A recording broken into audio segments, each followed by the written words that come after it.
You can make it float. The people will be rebelling.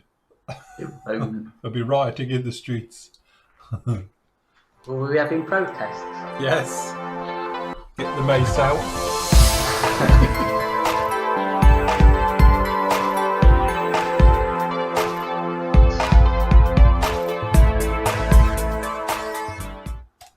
Hello and welcome to the Flory Models TFI Friday show, your weekly roundup show, and then we'll just yap for the next 2 hours and show you what we've been up to basically this week. So that's what we're doing. Are we all good, gentlemen? How's it going?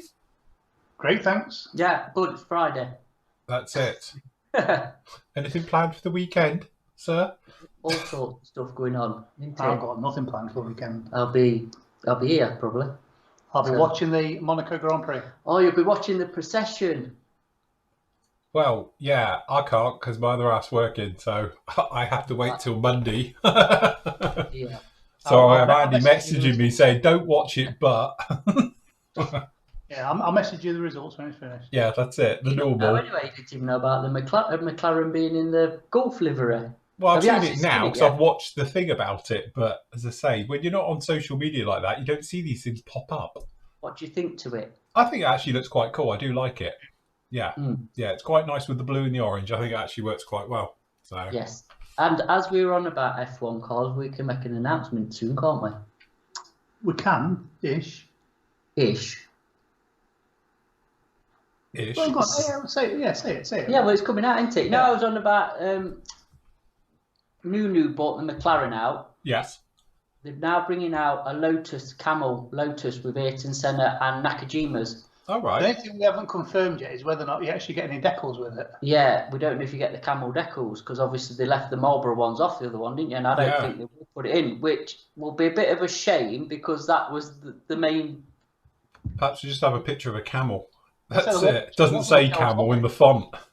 Are Camel brands still going? No idea. Being a non-smoker these days, I wouldn't know. No, that's not that I ever smoked Camel. Those things, I think I had one once. It was rank. Yeah, they're a bit strong, weren't they? They were woodbines. Yeah. Never smoked, so I don't know. Yeah, not great. No, I was just wondering if the Camel cigarettes were still actually available. Somebody will chat to me in chat probably. Well, as you said, I don't think because obviously Marlboro's alcohol get round the problem because we've had martini on cars, but for a while we didn't have martini, did we? In the markings, but those seem to have come back. But certainly cigarette advertising, I don't think we're going to see back.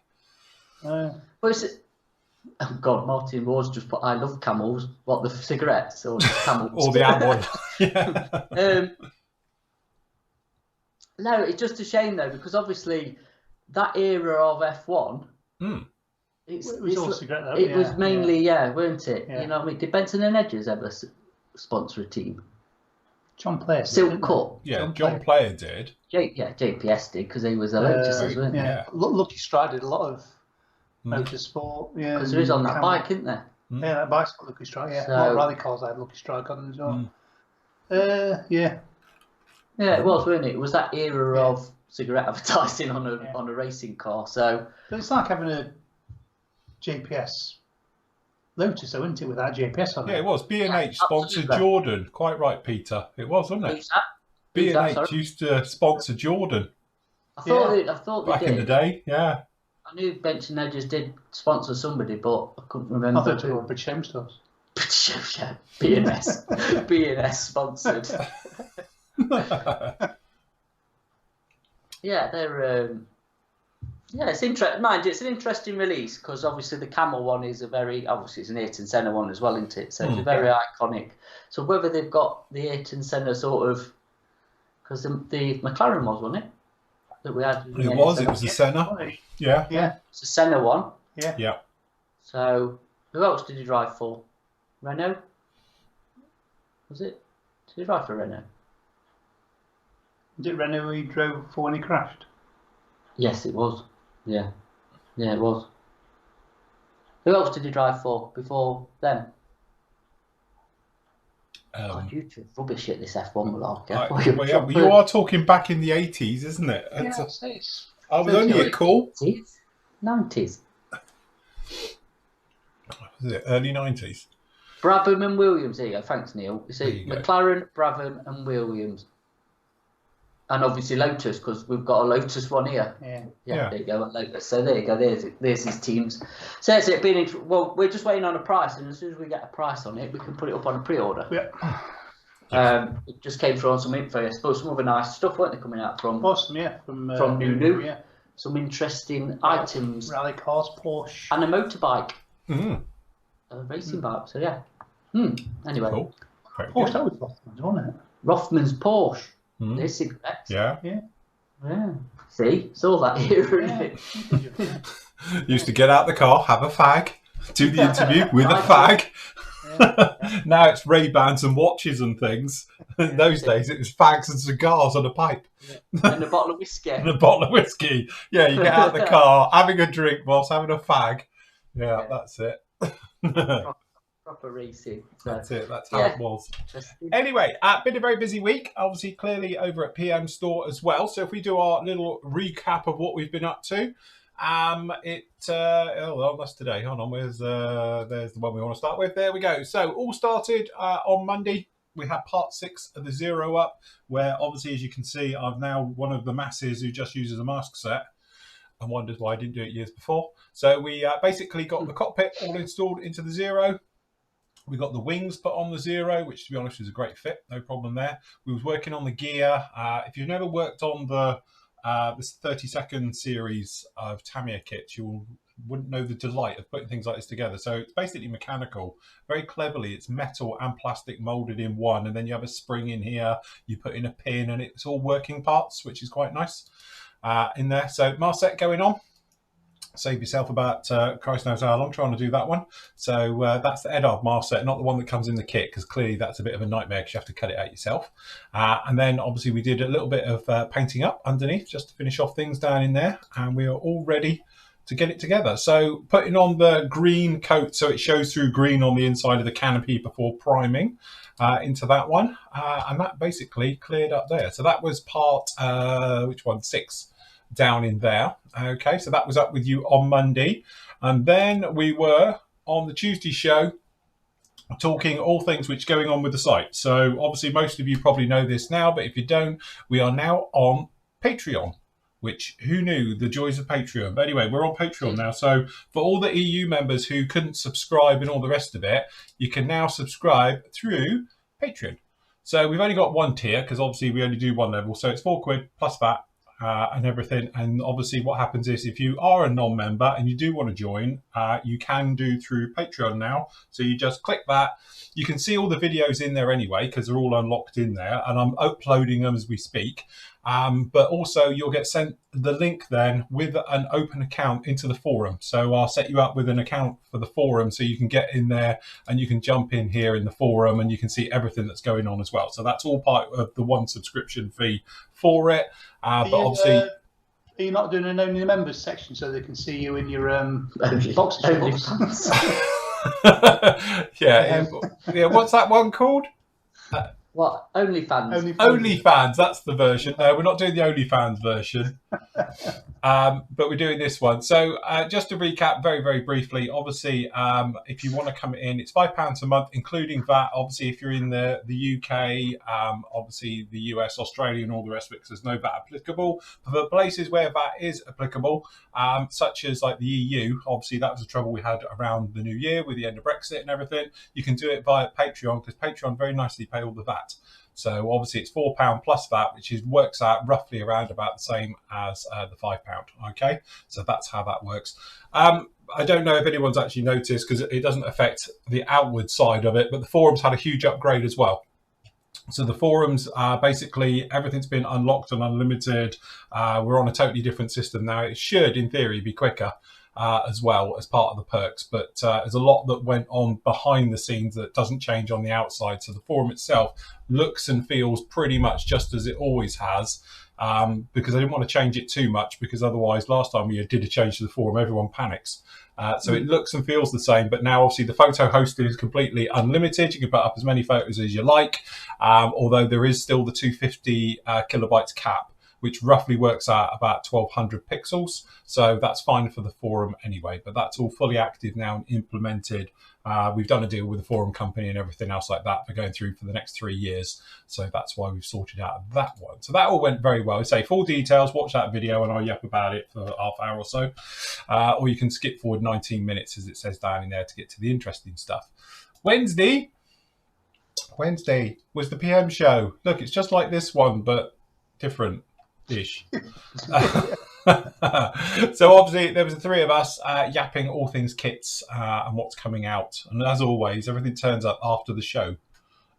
So that's why we do a recap show to take all that into account. But anyway, if you want to see about that one, obviously we have usual topics and discussion and giggles along the way, as we can see. Okay, so that was on with that one on there.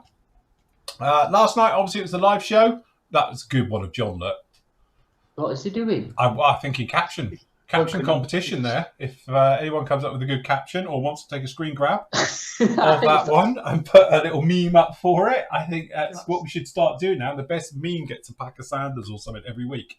But I thought that was a good one from John. I have no idea, and it wasn't me either. It's just one of those random things that they use for photo, for thumbnails. But it came up with that one this week. I think it's when you said John wake up and he probably startled him. And... Yeah, he was startled at that point. He suddenly was like, "What? Sorry, me? Hello." So anyway, that was last night's show, the live show that you would have seen on there. And then up today, there's quite a bit up with you today. So part 7 is up here now. So that's doing all the camo work, masking up, preparations for it. And to be honest, we speak about the ins and outs of doing primer work. So I'm going through the motions of it, this type of thing, to get a nice glossy, smooth finish. And obviously I talk about how it's important to make sure your primer coat is good, because all the coats after it are going to stick to it. So if you've got any problems at that stage, take care of it. So if you've got fingerprints, glue marks, seams, do it now whilst you're in primer, because you can easily sand it back and then re-primer before you get into paint. When you're into the paint coats, it gets a little bit of a problem because you're going to be then sanding through 2 coats of paint, so forth and so on. So anyway, that's all about getting a nice smooth coat down in there. As you can see, that's using the Mr. Primer Surfacer 1000 with rapid dry thinners. Absolutely love that stuff. It just works. That's the nice thing to it. And then obviously we're getting ready for the paint coat to go on, which in this case we used XF76 with a few little modifications to it. So that one is up there. And Matt's figure painting debut video 1 for his Camp 1944. How'd you pronounce that? Hansgrupper. Hansgrupper. That should say, wait, what has happened to the thing? What happened to the N on the end? Who's Hense? Yeah, I don't know. I didn't write this. I blame your editor for this. It's in the at the top, yeah. Yeah, he's got another N up here. As well, not what's happened to that bit. Yeah. At the top, it's from the bottom. You have to do a bit of editing. Yes, so that's up there as well. Okay, so anyway, that really was this week. Full on week, really, with all the shows and the various bits going on with it. Typo. So yes, with a small typo. You can actually do that, Andy. If you just go in, you can edit, take that off, and it won't matter. Can I? Yeah, you can, because it's only the title of it. If you just pop into your the settings on there, you can just delete the N off, and it won't show up. That's actually in the that black bit's actually in the embedded in the video. Oh, is it? Oh, right. Okay. Right. Yeah, you can't then. You have to re-edit the entire video now. The whole video, yeah. So yes. Anyway, look, what we'll do is if we set this sort of running, look, you can watch Matt in all his glorious Technicolor. You need to grab a nice long coffee when you're watching it, because what are you saying? I waffle on. I don't know how you did. Well, I must admit, I had you on this morning whilst I was doing all my emails and bits and pieces, so it was all right. That's why I said it looked quite good. There you go. Look, you get him in stereo. Matt doesn't like listening to himself. Yeah, I think you do need to have a slightly higher camera angle coming down there, because we're looking at your nose.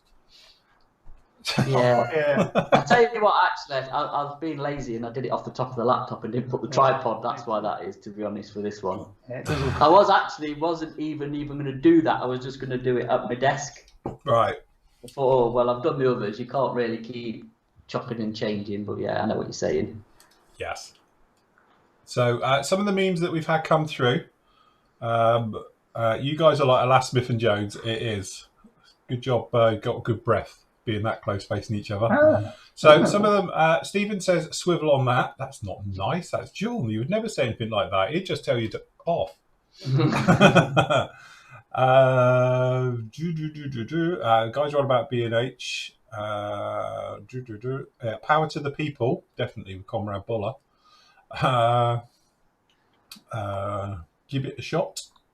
Some of the others. Do you know what? And he's actually got a point here because he says I need to push my glasses up because I look like an off-duty headmaster. You know what? They won't stay on my nose. I'm like this. I'm going to get them changed seriously because I don't like these at all. So you put a spot of super glue on the bridge of his nose and then super glue into his head. I will be getting some magnet glue and sticking these to my head. Every time I put my head down, it's like they just slip off my nose. They're just not. Well, I don't like them. So yeah, so I ended up just looking over them constantly. Yes. I just say that we call Comrade Buller because he likes building Russian aircraft, not because of his political allegiances to. Although he does drive a red van a lot. Good old Comrade Buller. Yes, that's it. He's announcing his 5-year plan, model building plan. We will be building together as a group. Yeah. I think he ought to do a little spill for the intro for the upcoming SIG we've got for the Comrade Buller SIG. In actual Russian? Yeah, I think if we can do that thing, put a background to him, a digital background of red square, we can have him stood there. Yes, he's doing his Khrushchev impression. That's it. Should get him to do one, shouldn't we? In Taunton Russian. Yes, yeah, with his West Country twang. His West Country twang in Russian, that'd be brilliant. Yes. I need a facelift, that's what I need, Tony. Need some Botox. Definitely. So anyway, next to you, we've had a few kits in IC. Yes. Literally Hobby today. 2000. Yes. They've literally tipped up this morning or late morning. So these have obviously been on pre-order as well. So Andy's been invoicing for them, and then we've got a couple more actually coming in next week. So pre-orders, it's going to be boom and bust as usual. We've got the Whirlwinds coming in and the ICM Cobra helicopter. Very nice. So yeah, it should be good. But yeah, they look all right. Obviously, Asagawa kits, all of them.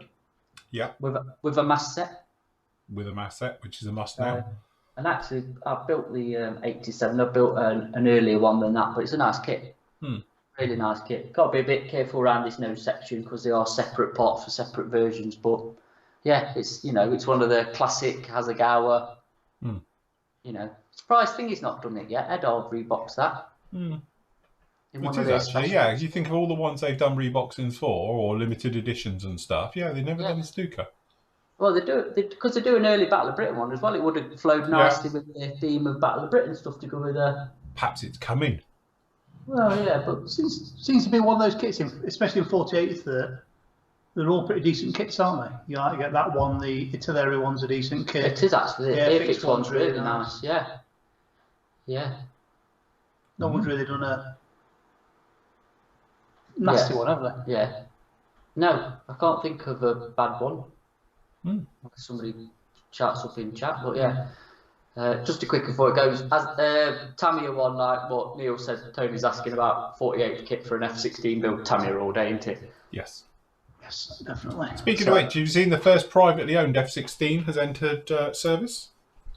That's it. Who's that? So if you've got the money, and it's an it was built in 1978, it's an Israeli one. The Israelis sold all their A's and B's apparently back to the US, and it's been done. It's part of a aggressor program. So it's a civil company with ex-pilots flying ex-Israeli F-16s, but they're actually civilians.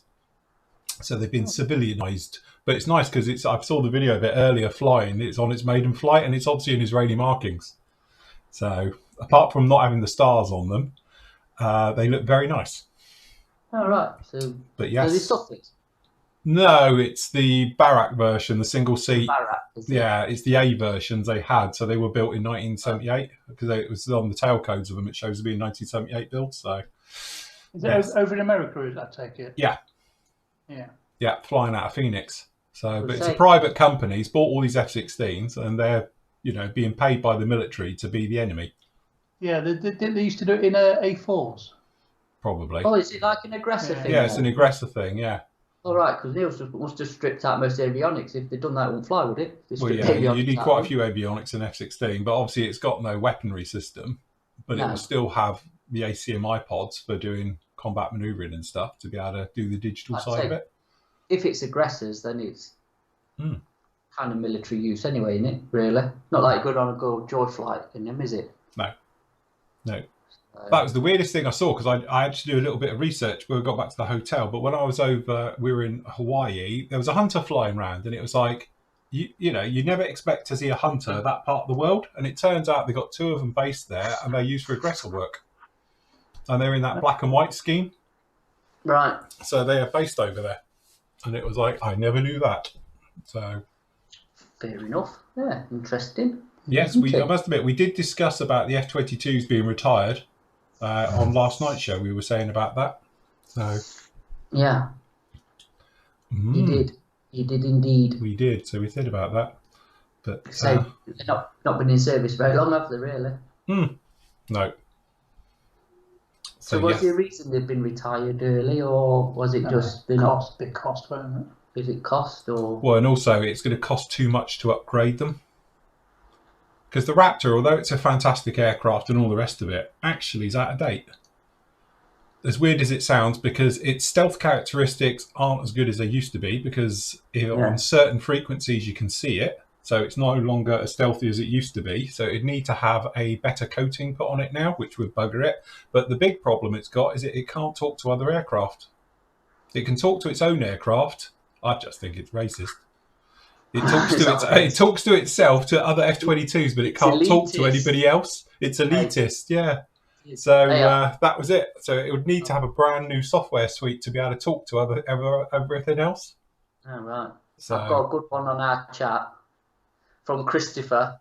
Has put, I'm sure I'm not the first person to do this, but it is really embarrassing to phone the company and make your compressor to complain it won't switch on, only to be asked, has it got a full tank of air? Oops.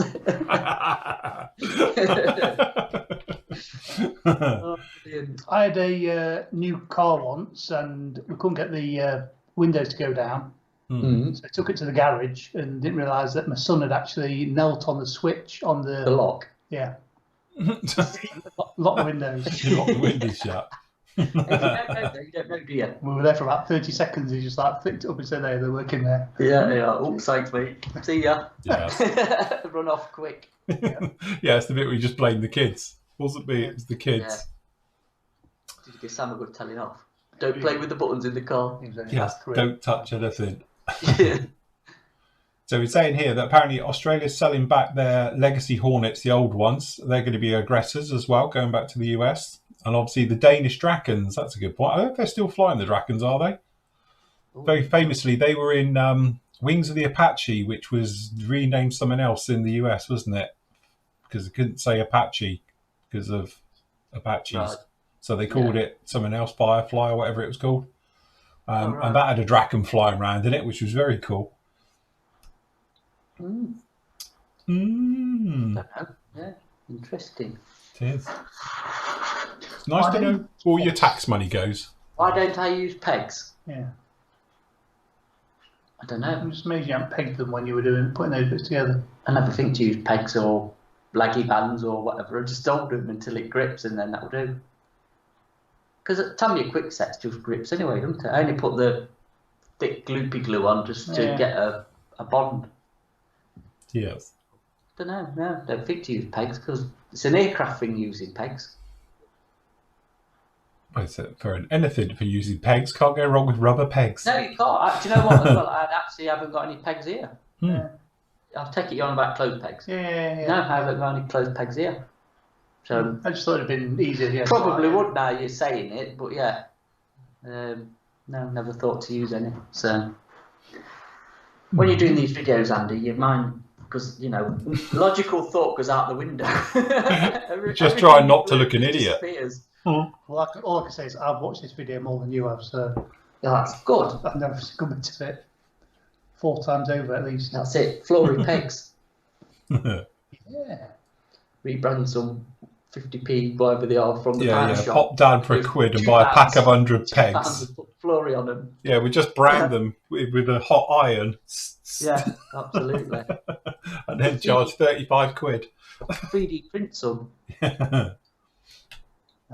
No. Take too long. What, 3D print a peg? Yeah. Especially when it goes wrong at the end. Oh. Twice there. Twice. It's not all it's cracked up to be. You know what we were saying last night about 3D printing? There you go. I stand by it now. I'm going to wait till it's idiot proof. Yeah, no, we were on about it earlier, weren't we? Yeah. And I was watching a guy who does sort of train modelling and stuff, and he had an interview. Was talking to a guy because he was 3D printing some stuff off. Who's actually got his own YouTube channel about 3D printing, and I think he's a bit of a guru. Yeah. And he said stuff fails, and he's got no idea why. It's just something you have to just accept. Mm-hmm. However good you are, there's a chance it's going to fail, and you've got to try again. And yeah, like I was saying to you, it's like, and you were saying last night, I think it's the technology's not there. Yes. So it's just going not quite there yet. Yeah. You know, because we were saying that, you know, how long domestic 3D printers have they been at? 2 years, 3 years tops, really? Yeah, as I say, you get the enthusiast level ones have probably been around now for quite a while, but like everything, it's getting cheaper, you know, because in the early days, 3D printers were horrendous money anyway. But it's that thing. As soon as it gets slightly good, it becomes better to the masses and the prices drop. Then competition comes in with other manufacturers jumping on the bandwagon. And before you know it, it starts to become mainstream at an affordable price. And it gets better. You know, there's no doubt about it. I mean, I was saying that my dad had a 3D printer at work. Talking probably 30 odd years ago. But that's at Boots, and that would have been tens of thousands of pounds worth. Yeah. And for a couple £100 now, you can buy one that probably actually prints better than that did. Yeah. No, definitely. Because I know I've got a friend of mine who works for a certain company we won't go into details of, but they print military parts for warships and stuff. And it's all printed in metal. But instead of having stores now, that's what it is. So they just literally get an order come through from a warship or something from, you know, the docks and everything, and they need something, and they will literally 3D print it. And then obviously it just comes along, and that thing apparently is literally like the size of a house, and it costs millions and millions, but it will be, you know, one of those things, 10 years time, you want to own or do better. Because that's just the natural progression of it, isn't it?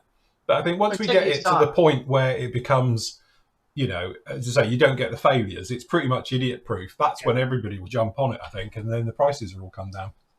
I mean, 10 years' time, that 3D printer will be on a warship, won't it? They'll just print their own bit that's it. You just print off the parts, But that's what I was saying about the technology, because it's in its infancy. It's going to have failures. It's going to have problems, and it's not overly user-friendly at the minute, is it?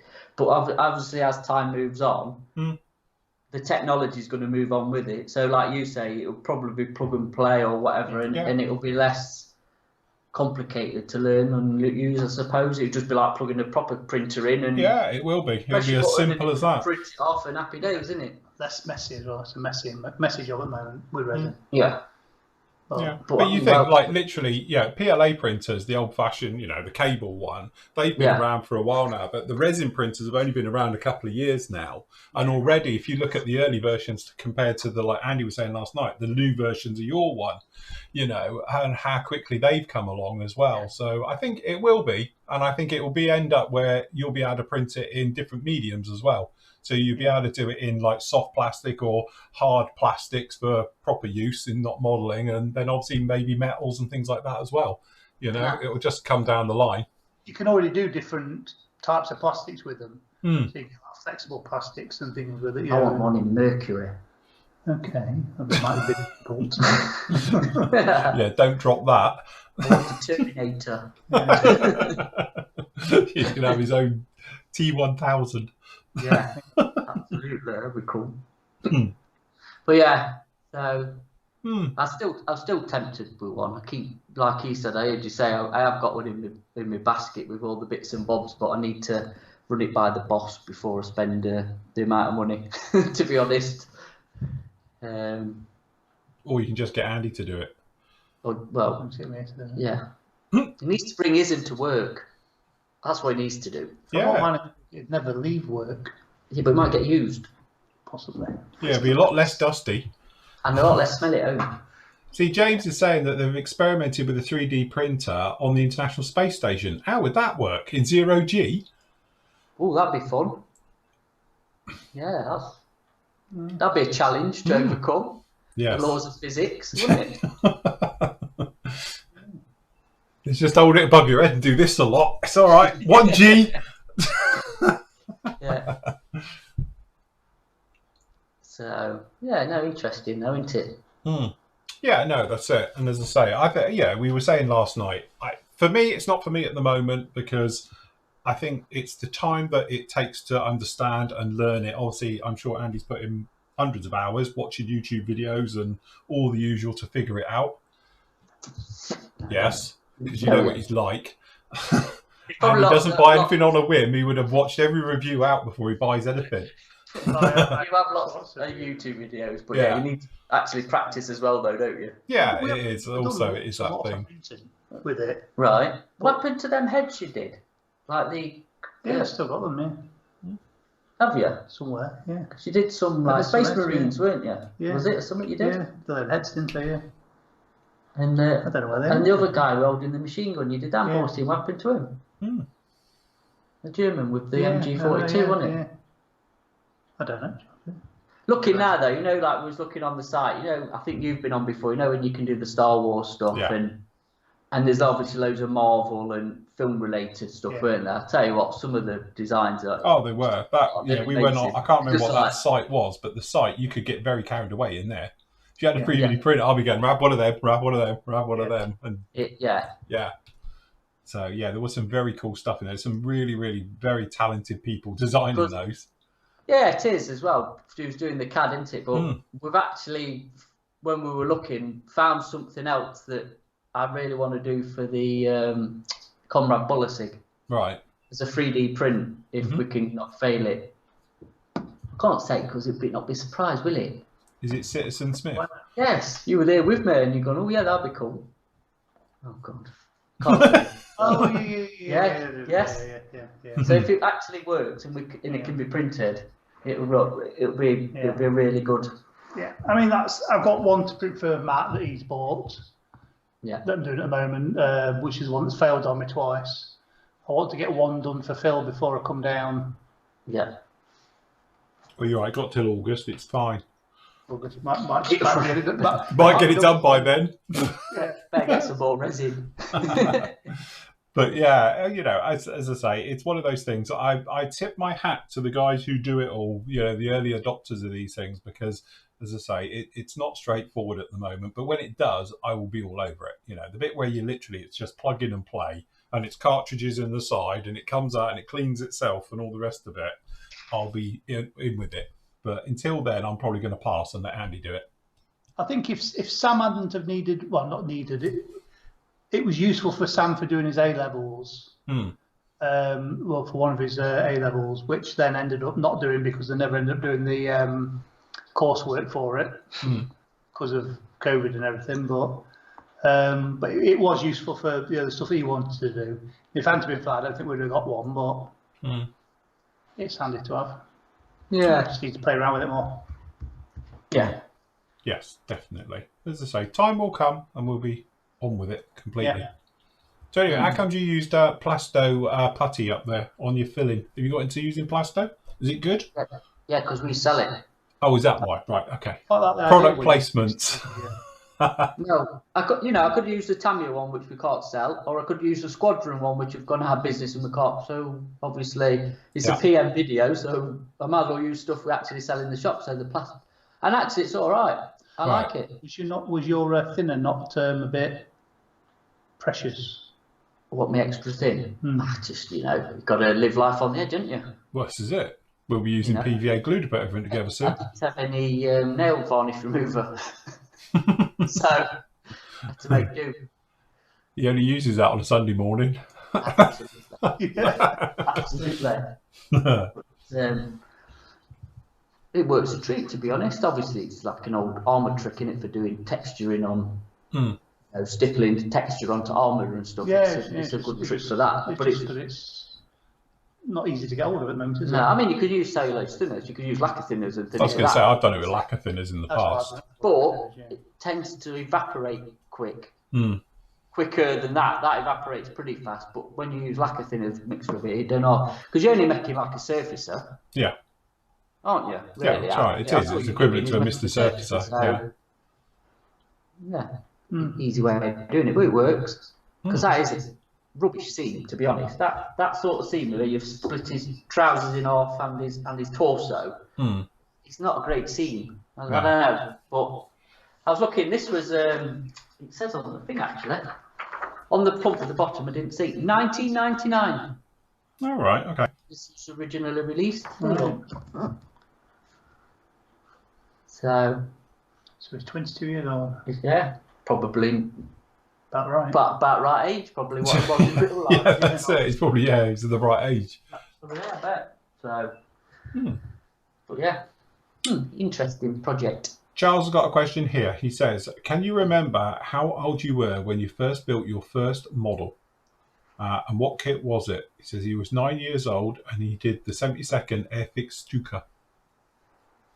Wow. No, I can't remember my first one on my own. I can't. I used to do a lot of, I say, building with my dad. I used to get the kit in front of me, and then he used to build. That's exactly what I did. To be honest, you just sit there and watch him build some at Matchbox mainly. We had, but it was that. As soon as I started doing it, he'd say, "Oh, that's not wrong," and then he'd take over. But my dad, to be fair, was a very good. Yeah. Was a very good model builder. The earliest recollection I've got of any kit that I built was a Tamiya A10. Right, okay. Yeah.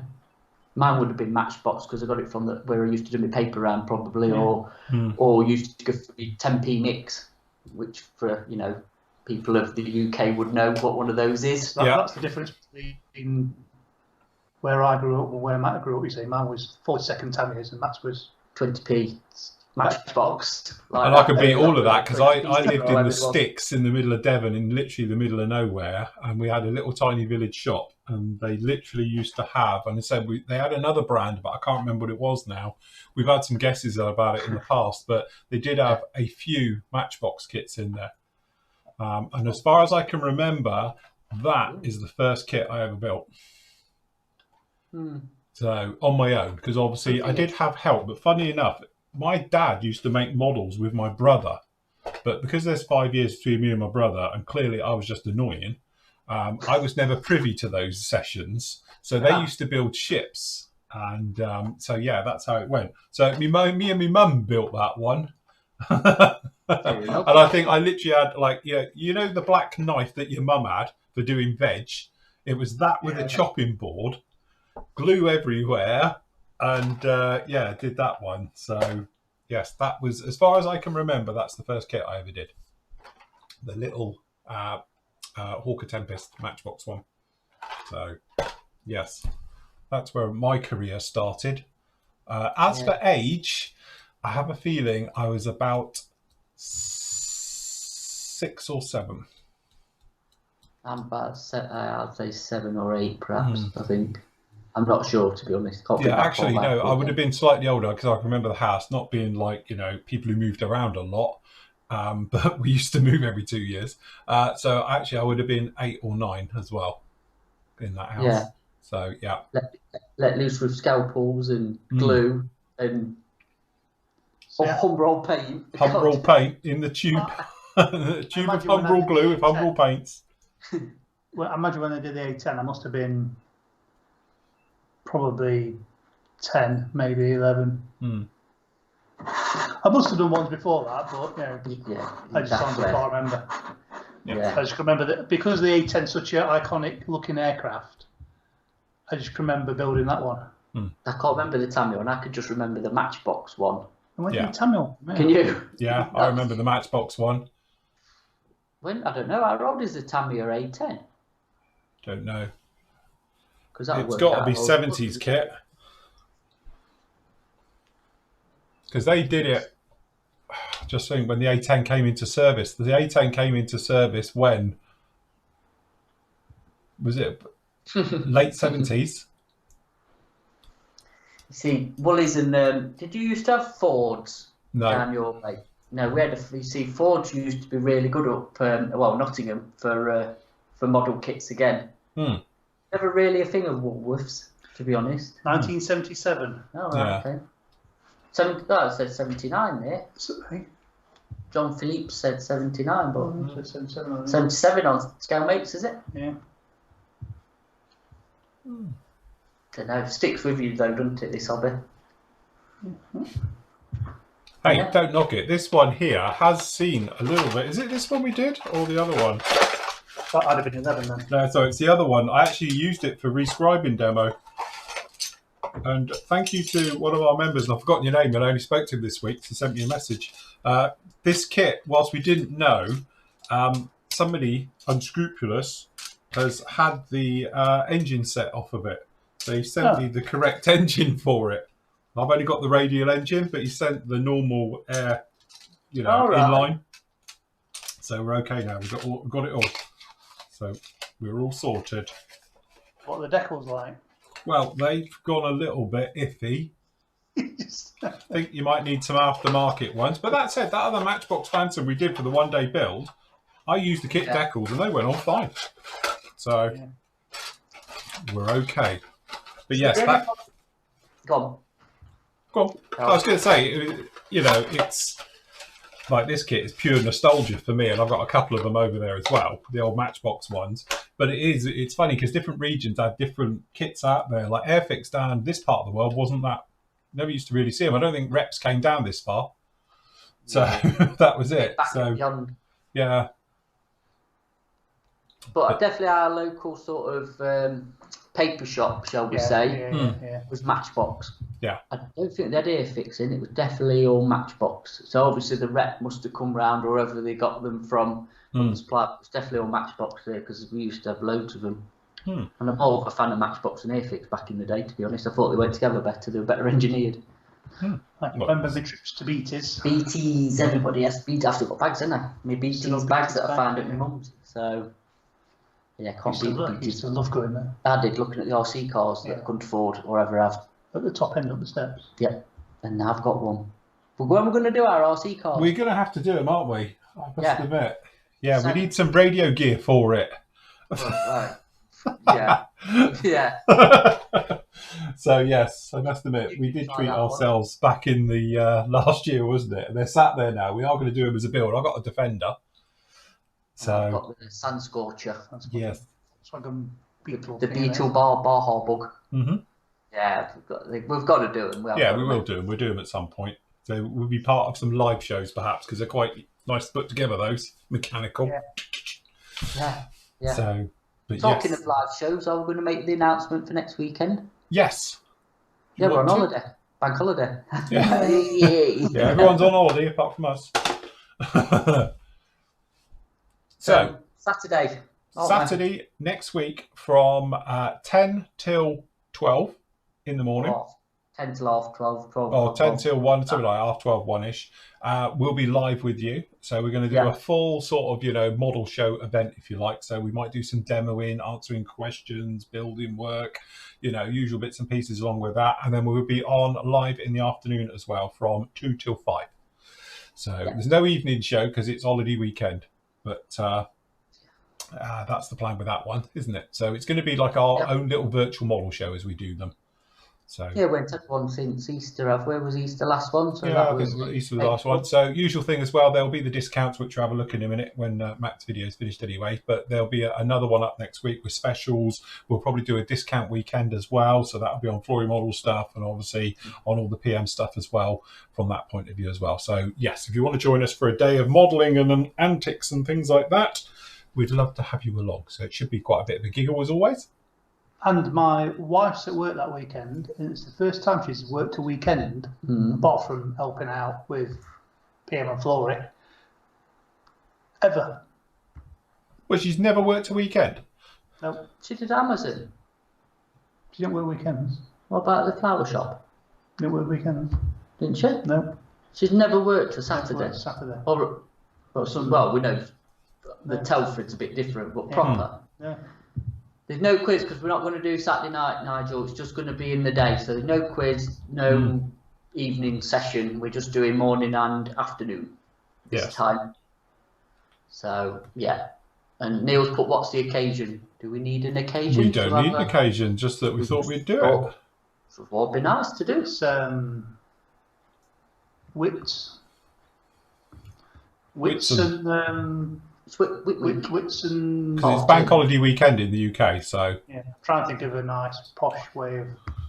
Can you? No, it's The Whitsun weekend. It's Whit Week. Whit week. For us. Yeah. So anyway, there's a little follow-up question here, and it says, follow-up question for the team. The modelling hobby is alive and kicking, but are there enough young people coming into the hobby? That's something we've, and especially Phil's, talked about for a long, long time, haven't we? We have. Did my best. Did my bit. We did. We tried to do it. You know. Do you know what though? I think, right, apart from obviously because of stuff we model, I know from the gaming side of it, if you look at it's massive. And they are model kits. So you go to Games Workshop, you have to stick them together. They're on sprues. They're model kits. It's not probably the genre or like, you know, well, it is kind of building a tank, I suppose. They do have tanks and fly things, but it's all sci-fi related or you know, not so much historical, shall we say. But there's always that crossover. So he's going to carry on one way or another. I think the biggest thing is, the one thing I've learned through this entire COVID situation, and especially from obviously Flory Model side of things, because obviously we picked up a hell of a lot of new subscribers from people who are in their 30s and 40s who have been furloughed, you know, laid off, unfortunately, or whatever, through COVID, who have never made a model in their life. You know, we've got guys on the forum that have never actually have completed their first model. They've never actually built a model because they've been that bored that they've ended up watching us. And they've suddenly got a bit of a bug for it, thinking, do you know what, I'd like to have a go at that. But they've never done it before. And that's not the norm. To be honest, normally, you know, we always pick up what I call the 30-somethings and 40-somethings who are coming back into the hobby because they did it as a kid, very much like we did. You know, alcohol, drugs, travel, work got in the way. You know, now they've got disposable income again because the kids have left home and that. They come back into the hobby and, you know, they've picked it up again and you sort of go along with it. But there's definitely been a shift to a slightly younger ones who have never done it but have seen it. And I think because, let's face it, the whole point with the lockdown, everybody went a little bit crafty, shall we say, arts and crafts, had a real resurgence of people physically making things for themselves, you know, and they were pulling away from, you know, online things because they wanted to, they're online anyway, yapping to other people and that, and they wanted to do something for themselves. But we've probably got, you know, I don't know, in numbers wise, but a lot of people who've never physically modelled till now. And that's why we've sort of saying about doing the new series of, like, you know, starting off videos and stuff like that to bring them up to date. Because a lot of people have seen all the old ones and they're slightly out of date now because products and things have changed. But, you know, it is that thing. It's quite nice to see that it's not just returnees, it's brand new people into the hobby. And we've picked up people that are in their sort of 40s and 50s who had never built a model in their life and have just got it, thrown a bit of money at it and then gone, do you know what, loved it, should have done this years ago. And I get that feedback all the time. So that's why I'm saying it's not, I know a lot of people, and I was very worried about this void that we've got where youngsters aren't coming to the hobby. But after this year, I don't think it's as big a problem because you've got people who are older in life who are coming into the hobby for the first time and being very open-minded and learning it, understanding it, and then moving their way through the hobby and doing it. So in some ways, I think it will probably be all right, you know, which I never thought would happen. I always thought if you haven't done it as a kid, you really aren't going to be bothered now. But it's funny because they are. What's the average age of the average Flory modeller? I think we're still around, the demographic I think is between 45 to 55. And how long has Flory Modellers been going?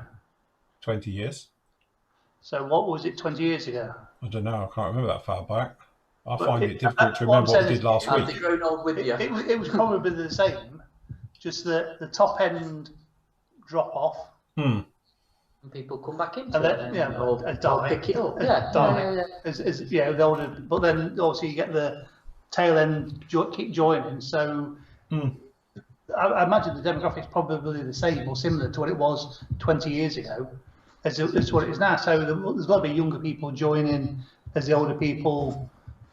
Yeah, I'm sure it is. Yeah, but as I say, I was, and to be honest, everyone knows about it. The whole reason we got Lindsay involved was to try and get a younger audience because we're all old duffers now. So the whole point was to try and get it in so we could draw on a younger audience and build a new, thing to carry the hobby on. Because I was like thinking, not being funny, in 20 years' time, there's nobody going to be doing this if we don't get the youngsters involved with it. So that's why, part of her remit for joining the company was to sort of instill and bring people in, a wider demographic, male, females, young, old alike in, and show them that we're not that bad. We're not a bunch of old anoraks who sat there rivet counting, that we're normal people who enjoy the hobby. And that's really what it was all about. Because I was quite convinced that 20 years' time, there's nobody going to be here.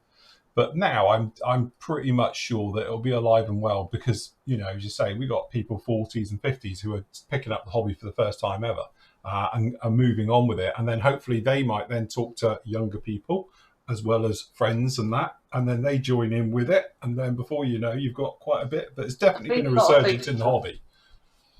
Because when we were open to the public, we had people come in and was like, the wargaming side of it. Yeah. But they're all military, World of Tanks. Because obviously Teleri cottoned onto World of Tanks, didn't they? And then we do the other little kits that we do for like £5 or whatever, the easy ones we've done before on a one-day build and stuff like that. But that's massive. Just because we don't see that, it doesn't mean it doesn't exist. And they're just proper kits. They're just in 1/56 scale or whatever scale they come in. I can't think of the Rubicon is one make, and there's another one as well. And it's huge. It's absolutely huge. And I bet if you went there, it's not going to be full of old people, shall we say. If you went to a convention or whatever, when they do it. And it's like you said at Games Workshop, with the that sort of genre as well. Is massive. Yes. So you've got to have some modelling skills to put them together. Yes. It's a bit like the those 144 aircraft we were talking about last night, weren't we? When we were sort of like saying, what's the point of it? They're too small, but they're probably not for us. No, exactly what you were saying. I was listening last night, like you said, they're probably for the wargaming table where they fit perfectly good and you can knock a squadron together in, however long it takes for you to build it. But they're built for a reason to be used. Like these Rubicons and all stuff. I mean, they are a bit clunky, but they are proper, genuine vehicles that were used, and the infantry and everything else. But you play strategic games, aren't you? So, exactly, Warhammer and all the sci-fi stuff. I'd like to think that. I mean, like my son, he's 18 now, about to go to uni, but I like to think in 20 odd years' time, 30 odd years' time, when he's sort of settled down, he'll be 3D printing his own stuff. Yeah. Maybe he might start. It's fair. He might be. He'll probably be free. That's where it's going to go. But I like to think that in some way he would be involved in doing some modelling because the seed's sown. So he has done. He has done a few. It was difficult to sort of distract him from computer gaming because that's what they do all the time, isn't it? I must admit, I'm quite partial to a bit of a computer gamer myself, but it's what they do. But then again, as you're talking about, the thing is with this hobby, it does have a very wide crossover in the modern world as well. So you saying about computer gaming, obviously I do flight simming is my thing, and the amount of people I know who are into flight sims who also do modelling, it almost goes hand in hand. And it's funny because I was flying online the other week and some guy suddenly said, you're Phil Flory. And it was like, because he heard my voice, and it was that thing again. It's like, and this is over the internet.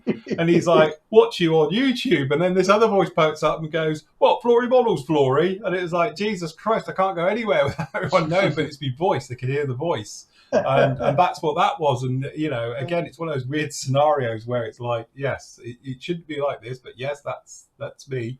And that's it. But it turns out they're both quite prolific modelers, and they've, you know, with Facebook and, you know, groups like that as well. And as I say, it's quite funny how if you scratch the surface, there's quite a few modelers out there, as we've said before, who don't say they're modelers because it's not a cool thing to be. And then again, hopefully though, because of COVID, and now, you know, the bit where your wife's now making a wicker basket out of grass or whatever they're doing, at least you can turn around and say, well, look, you know, I've been doing this for years, you know, flower arranging and things.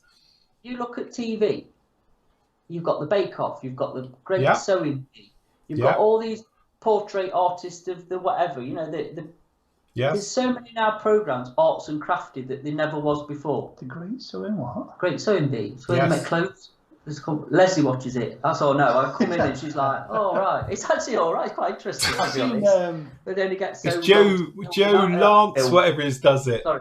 Make an item of clothing. And I've seen them like forged in steel and things like that, where they're making knives and stuff. Knives and things. And and there's the pottery one in there, and the pottery one as well. Yes, there is, the throw off, whatever it's called, throw down. Yeah, there's loads of them, and they must get good viewing figures because they're coming back. Yeah. To be honest, I think it started with Strictly. Yeah. You know, because let's be honest, when it used to be, what was the old ballroom dancing programme on a... Yes, I know the one you mean, yeah. God, we used to go to Blackpool and stuff. Can you remember it? Years and live years from ago. the ballroom.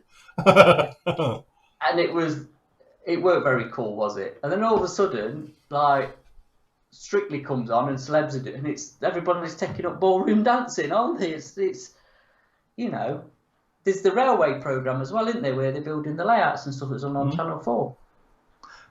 You know, I've never watched it, but you know, Come Dancing, that was it. See, Leslie, Come Dancing. Yeah.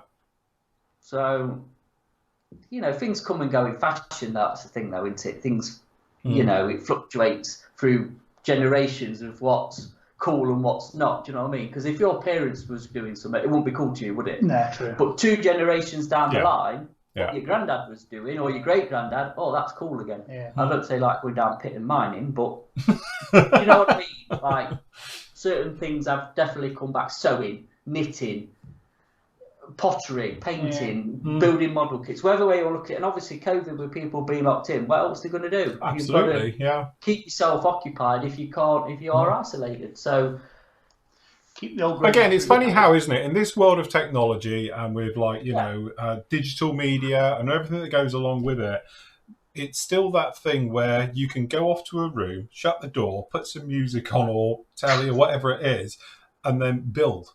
So it doesn't matter if you're building a plastic model kit or you're making a wicker basket or baking a cake or making a dress or whatever it is. It's still that thing where it's quite nice to physically create something that you've got something to show for it at the end of it.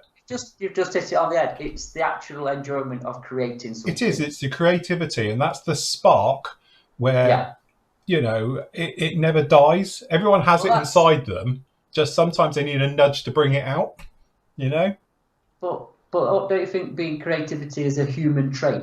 Yeah, of course it is, absolutely. Because we wouldn't have evolved if we couldn't create things. So it's a natural thing that we have in us to create stuff. So, you know what I mean? It is, because, you know, I'm not being funny, it started before COVID and all the rest of it with like things like the Great British Bake Off, wasn't it? Yeah. And things like that. And, you know, those sort of things were coming along. But since, I think, the lockdown, let's face it, one of the big things out of the lockdown is everyone making bread. Why? I don't know, because apparently there was a worldwide shortage of bread, but you couldn't buy flour, could you? Or yeast. He's guilty.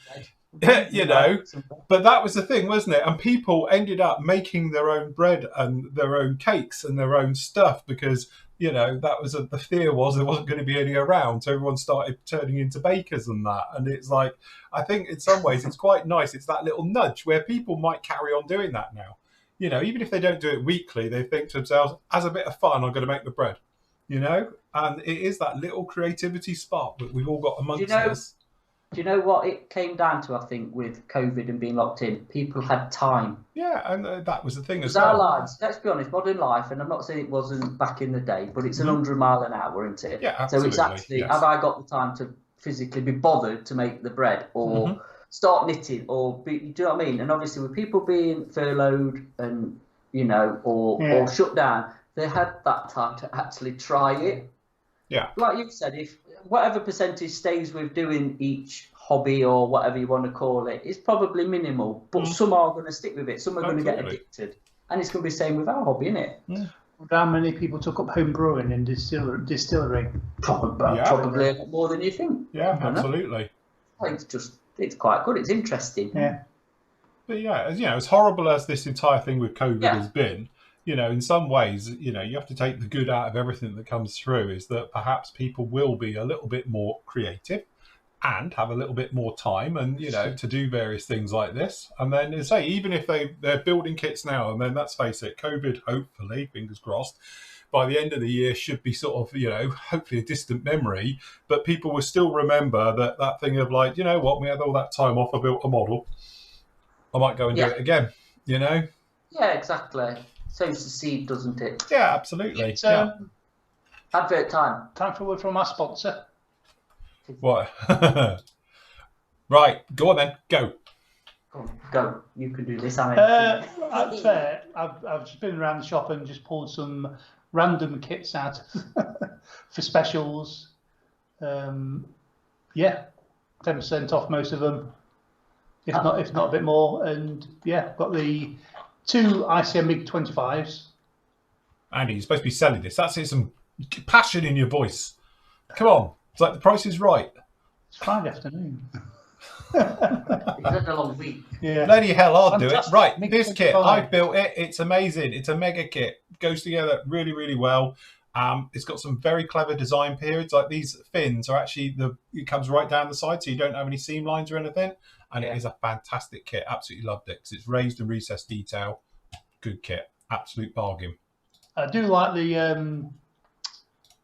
one, the BM in the camouflage. But I don't know. I don't understand it. I know, obviously, because it's a recce. This is the recon version, so it's got the cameras and stuff. So obviously flying low, although it's got long-range missiles. Don't know about that. But anyway, yes. Don't know. If you're having one of those, it's got to be, what do they call it, traffic grey? Yeah. But I don't know. I just like it in the camo. It's weird. Definitely. Hold on. Let me find it. Look, I can show the people, the good people, where are video builds. Is that here, is it? Yes, what's on top of there? On top of the camera. Yeah, I was going to say, have you got it down there? It's just on top of the camera. Above the transit on the top. There it is. Yeah, there's the one. It looks fantastic. Don't forget, if you're a Patreon member or a Flory Models member, you can see the full video build of this, of which there's 8 parts. There you go. Yes. Hold on. I've dusted it. Did you? I had me little. Where is it? Have you got it there? Yeah. Oh, there it is. Where's my little brush? It's not dusty because I actually did dust in here. I can't find me. Yeah, it looks. Yeah. I can't find my brush. I've lost an anti-static brush. Yes. Yeah, it goes into a really nice. It does, and it's a large lump, as you can see. You certainly get your money's worth. It. She's an absolute beast. Yeah, I can't find it. So yes, and it was. It's actually thoroughly enjoyable build, that one. It is a good kit, isn't it? And it's an iconic aeroplane. Yes. When it's got engines that big, it's got to be.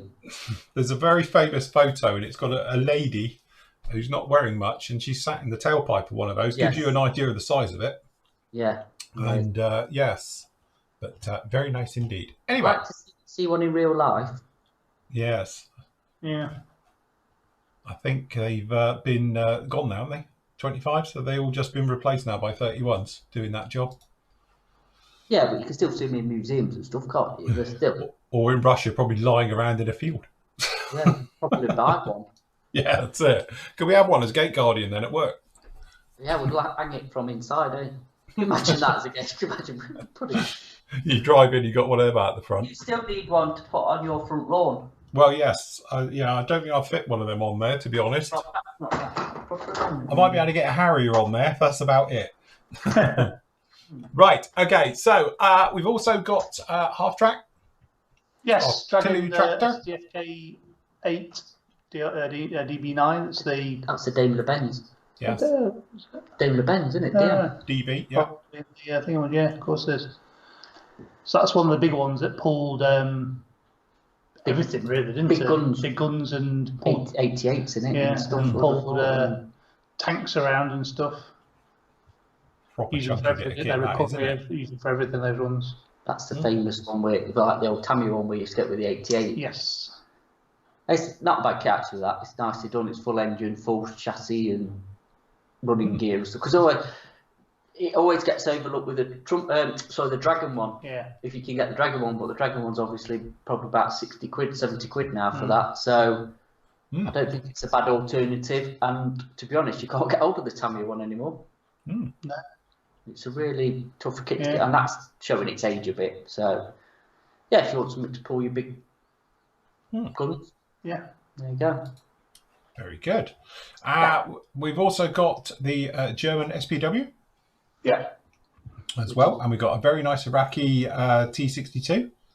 Yep. Very nice indeed. That truck's cool. Truck? Oh, it's cool, isn't it? Oh, good truck, yeah. That's the Maz one, isn't it? Yeah. But just the truck. Nice IL-76 in the background. That's it, coming in. Very nice. Yeah. What else we got? BRDM. Very nice too. Sherman. Yeah, that's Firefly. Very nice Dragon Sherman Firefly. It is. Yeah. Really nice kit. We got the Saladin. Yeah. And then which is 1960s, 70s. Yeah, 60s Saladins. Right. Yeah. Cool. This is a kit and a half. Yes. Yeah. Full interior. Keep you busy for months, that. That'll keep you going forever, that. So, yeah, full interior, everything in. Yeah, talk about, yes. Because that's very similar to the SU-85, isn't it? As in that design and all the rest of it. And I reviewed the SU-85, and that is a kit that keeps giving. There's hundreds of parts in that. So, yes, definitely one of those for somebody who's got a lot of time in their hands. When we talk about value for money, though, I mean, we think 46 quid. Yeah, absolutely. Yes. It's going to take you a while to build that. And then we've got some mini art as well. Yeah. So we've got the Grant. And then, T54. Oh, look, old Bill bus. Yeah. Something the a bit bus. different. Very nice. Interesting kit. Spitfire. Bit of airfix. Mark 14. So that's the Griffin powered one, isn't it? It is, yeah. Yeah. Then we've got Hunters, F4 and F6 versions as well. Crikey, I didn't know we had that in. 24 scale Spitfire. Yeah, we've got a few of them in. Yeah. So obviously this is the brand new boxing of the old kit. So there is the original box art from it as well, which actually is quite kudos. It has the little sticker, isn't it? Or the marking that says it's the classic. The vintage classics, that's the one. Classic. But that's the original box art, wouldn't it? I've seen some really nice ones where people have thrown. I mean, it's a blank canvas, isn't it? You can chuck there's loads of aftermarket for it, and you can make a really nice job of it if you're willing to put the time and effort into it. Yeah. Very Big nice. beast. Yes.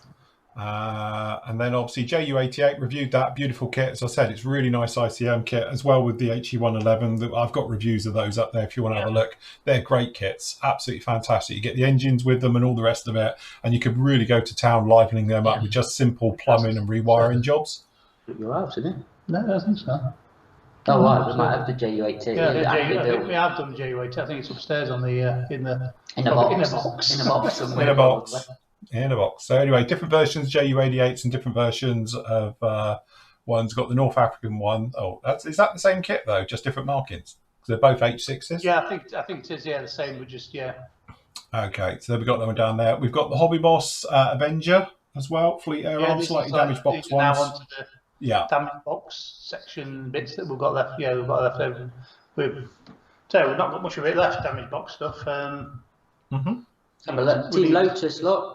Yes. 91. Yeah. Very nice. I don't know if it was that one I saw crash when I was at Silverstone for the Grand Prix a couple of years ago. they do obviously the classic races beforehand, and managed to smash the entire front end in right in front of us. Poor thing. But proper engines in them. So, yes. But anyway, all the various bits and pieces down in there as well. Oh, is that a... yeah, it is Dreamliner. I think I did the other version. I did the shorter one. That's the long version. But I've done that one as well. That's a nice kit. Yeah, the Drifter airliners are really nice. Yeah, very nice, very straightforward kits. No messing around with them. They are just good, solid kits. So, and also that T90, they're really nice kits as well. Yes. I've done. In fact, I've got one of those. Mine's upstairs. That's upstairs as well. Yeah, it's easier to build than the main one, but still very nicely detailed. Yeah, cracking little kits. Well, not even a little kits, really. It's cracking. Cracking kits those are. They're very nice. Yeah. Just Michael's asked, is the Avenger a repackage of it's their own kit, the Avenger? I've just put it in the chat. It's not the Accurate Miniatures one, it's their own. But that one is the Accurate Miniature, isn't it? The B25. That's the Accurate Miniatures, that is, yeah. That's a nice kit. Yeah. Very nice kit. You know that Spartan? Yeah. That comes with some nice schemes, that does. Yeah, because that's the Coast Guard markings, isn't it? Yeah. Yeah, but I think as well the other schemes on the box are quite striking, I think, if I remember. I remember seeing that Riat a few years ago now, doing the loop and the barrel rolls, and it's like, okay, that shouldn't be performing like that. It's throwing it around like a stunt plane. So big old lump for doing that, but very impressive. Cool aircraft. Good job. Delivery as well. So that's where we're at today. New arrivals, obviously, as we were just talking about, though, is we've got obviously these ones in. We spoke about these the other day, but obviously these ones are fresh in today. So if you want to grab yourself one of those, obviously for the people who got those on pre-order, obviously you would have been emailed now. Yes. Yep. All the invoices have been sent for those. Cool. Good job. So, if somebody does order one and it's showing our stock of the Stukas or the F111s, don't worry, I'll put some more back in stock. I just realised that I didn't change the quantities from one, so. Oh right. We've definitely got more than one. Right. Okay. No problem. So we will fix that just after the show. It defaults to one when you put them in, and I've not changed the quantities on them. Cool. Very good. Cool. Yeah. So there we go for our little advertisement. That's your advertisement break. Advert break. We need a tune that plays along in the background. Yeah. We've got some restocks coming in next week, haven't we? Yeah, so we'll talk about that on Wednesday. Wednesday could be a packed show. Or nothing to talk about at all. It's going to be one or the other. Yes, famine or feast with all of these things. So yes, well, there you go. They can watch my next part in here on the Zero then for part 2.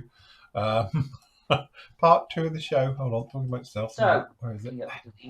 Just while we've got time, because I had a question yesterday, didn't I? About Gen 3 paint. Yes? Yes, Gen 3, yes. Gen 3 paints. So,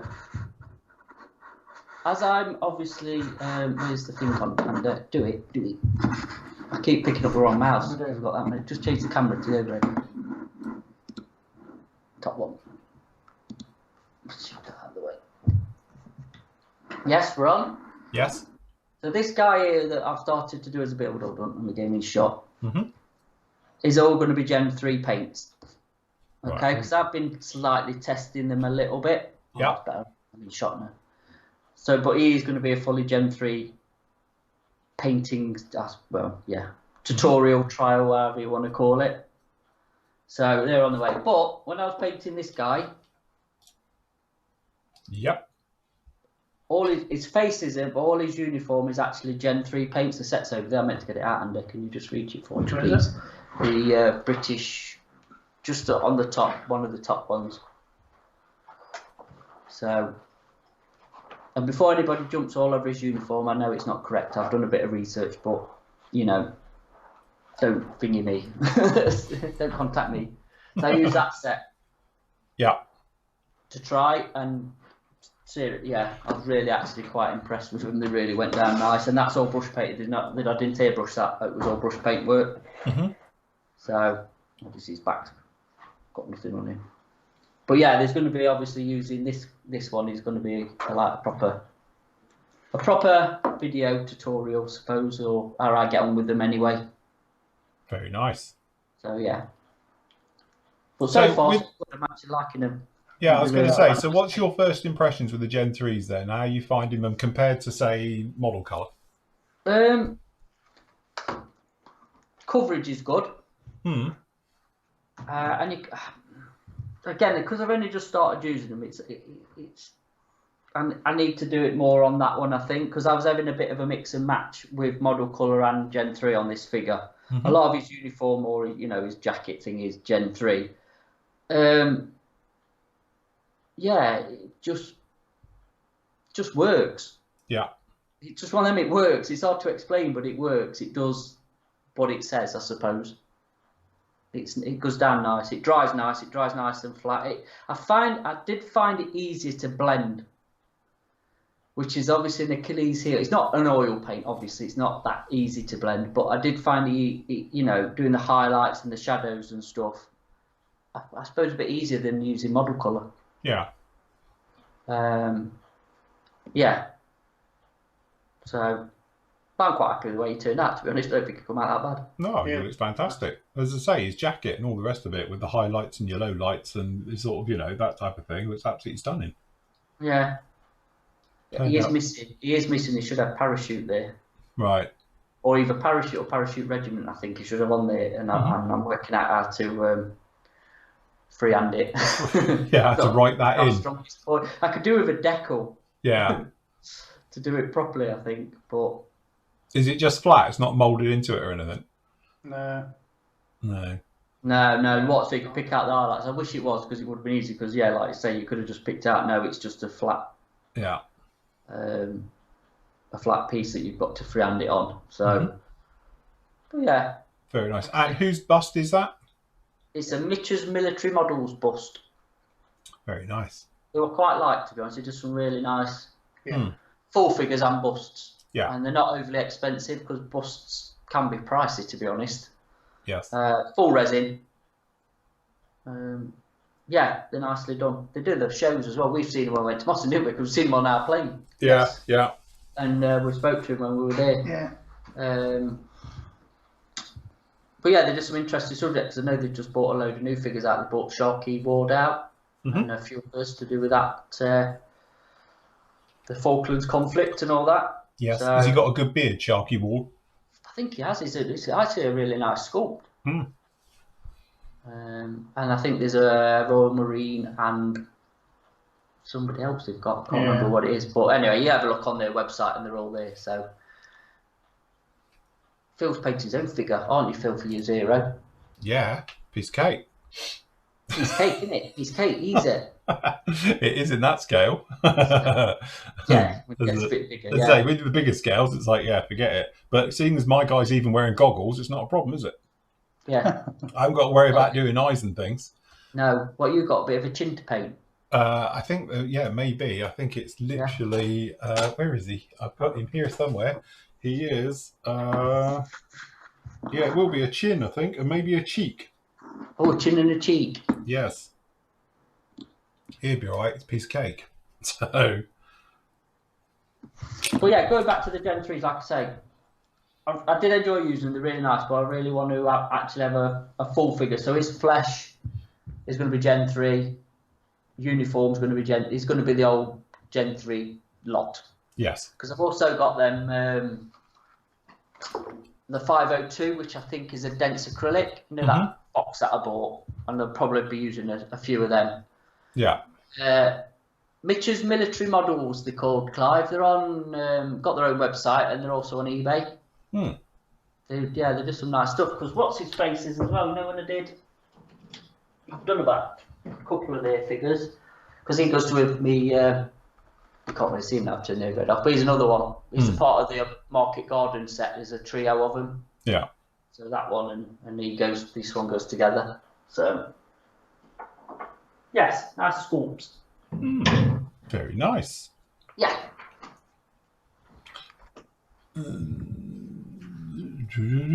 Sorry, what guys? They're saying he looks a bit grey.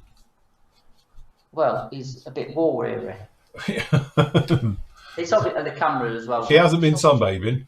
He's not been fortnight in the med. Yes. I mean, it's something. I mean, I'm pretty new to this painting figure malarkey. I've been doing it a bit, but you know, when it gets to bust, so it's getting the contrast right, and it's a learning curve for me, as you're going to see on this figure that I'm doing. I'm by no means claiming to be some sort of figure guru. Far from it. I'm learning, as you're going to see on camera So I don't think it looks great in real life, does it? I don't know. I sometimes think it needs. I think the camera, as you say, because not be funny using a webcam. So yeah. Yes. You know, it's personal taste as well. But if you look, the box arts of them are pretty. Yeah. You know, I think you've got to think environment as well. Your figures are in and where they are and all that. So he is definitely going to be, because obviously this is set in like December 1944. Yeah. So like I say, he's not going to be superly tanned, is he? He's going to be pretty war-weary, knackered looking, stressed. You know, he's going to be cold and wet and probably pretty miserable. So I think that's the thing of painting a figure. You've got to try and put that across of where they are, so it's easy for the person to read, I suppose. Do you know what I mean? There you go. Clive's going to buy Sharky Ward one.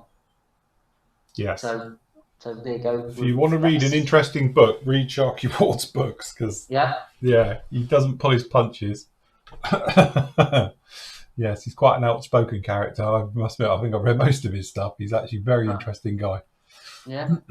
For people who don't know, Sharky Ward was the Harrier pilot and everything, and with carrier ops with the Harrier, very much involved that from day one. So that's where he cut his teeth, and obviously you got air-to-air kills and various things down in the Falklands. So, yes, interesting. Greetings from Germany. Hello, Lee. Hello. And then the guys are on about the victory parade, it looks like, in Russia. Is that on soon? I don't know, is it? I don't know when that is. What's that, the victory parade? Yeah. Probably is. May the 9th, victory parade has been held since 1946. I was about to say, don't have it in May. Yeah. Yeah, so it was a couple of weeks back. So it was a couple of weeks ago. We were like, we're on the 20th of May, are we? Yeah. Yes. I know what we talk about. Yeah. What I said earlier about clears and smokes and now, you know, how they come and go out of fashion and how they kind of fell out of fashion again, using smoke for post shading and, you know, like clear colours as well. You know, like the Tamiya clears, the orange, yellow, not so much the reds and the blues, but you can get quite a nice hue. Yeah. I suppose we're using the clear colours. What, for filters and things? Yeah. That's something I've never tried, just a bit. Seen it done. Yeah. I've never tried it. Like I say, it only sparked my imagination from watching a video of somebody using it on wood, making wood effects and putting the yellow and the orange over to make the laminate. But they used like watercolour pencils. Yeah. And then I think in smoke, and they started using smoke for post shading. That's what we talked before we came on air. We spoke about it, and as I say, my go-to was to use Tamiya Smoke X19 acrylic, because that's what you get back in the day, and I used to post shade all my models afterwards with that. That's how I always did it, you know, just to give that nice hue for panel lines and various things to it. But these days, I must admit, don't really do it. Even to my Rado, that's what I've used on that for doing post shading. Smoke with a bit of brown in it. So you're not using XF1 and XF64. That's standard sort of post shading mix, isn't it? Oh, I have, but I've also then used smoke for doing other bits and bobs on it. I'm surprised somebody's not brought out a grime colour post shading paint. You know where I'm going here. Yeah. You know, so you just pour it in and you just. It's only thin. It's thinned paint. Let's be honest. But I'm surprised nobody's clicked on and sold it. I suppose what's the difference with what XF1, XF86? Glossy though, aren't they? Yeah. I think it's semi-gloss, isn't it? Smoke. Smoke is, it's a satin. Where obviously XF1 and XF6 are flat, so you get that flat finish.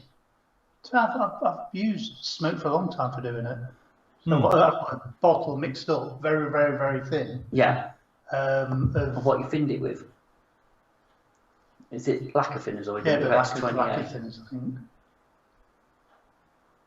I don't know. Yeah, lacquer thinners, but it's very, very thin. You have to go over it. So when you start going over it, nothing happening. All you can actually see is like a bit of a wet line. Yeah. Rather than anything of the paint going on. It's like, and then you start building it up. But then when you pull away from it, it starts to dry off. You can then tell it's got the subtle. I haven't got the patience to do it. Because I need an instant. I can see it, and then I get carried away and just make a mess. That's why I prefer oils and stuff for post shading, because I've probably got more control of a paintbrush than I have of an airbrush. Yeah. And I don't know. I think my weathering style is very subtle. Yes. To say the least. Probably because I get bored with it before I get to finish it. I don't think I've ever 100% finished a model the way I wanted to finish it. You did your little tractor. Yeah, but I probably, possibly, yeah. Yeah, it's probably about the only one. Aircraft, you're on about. Aircraft, because I always get to the stage where I think I'm bored. Yeah, that'll do. And, I think, as I say, like we spoke about just before we came on, it's that thing that you as starting off with airbrushing, pre-shading, obviously used to do that a lot. Then you sort of move more into post-shading because you have more confidence with your airbrushing that it's not going to completely go tits up and ruin your model and everything you've gone right the way through. But now I've sort of moved more onto oils because I like the way you can blend oils.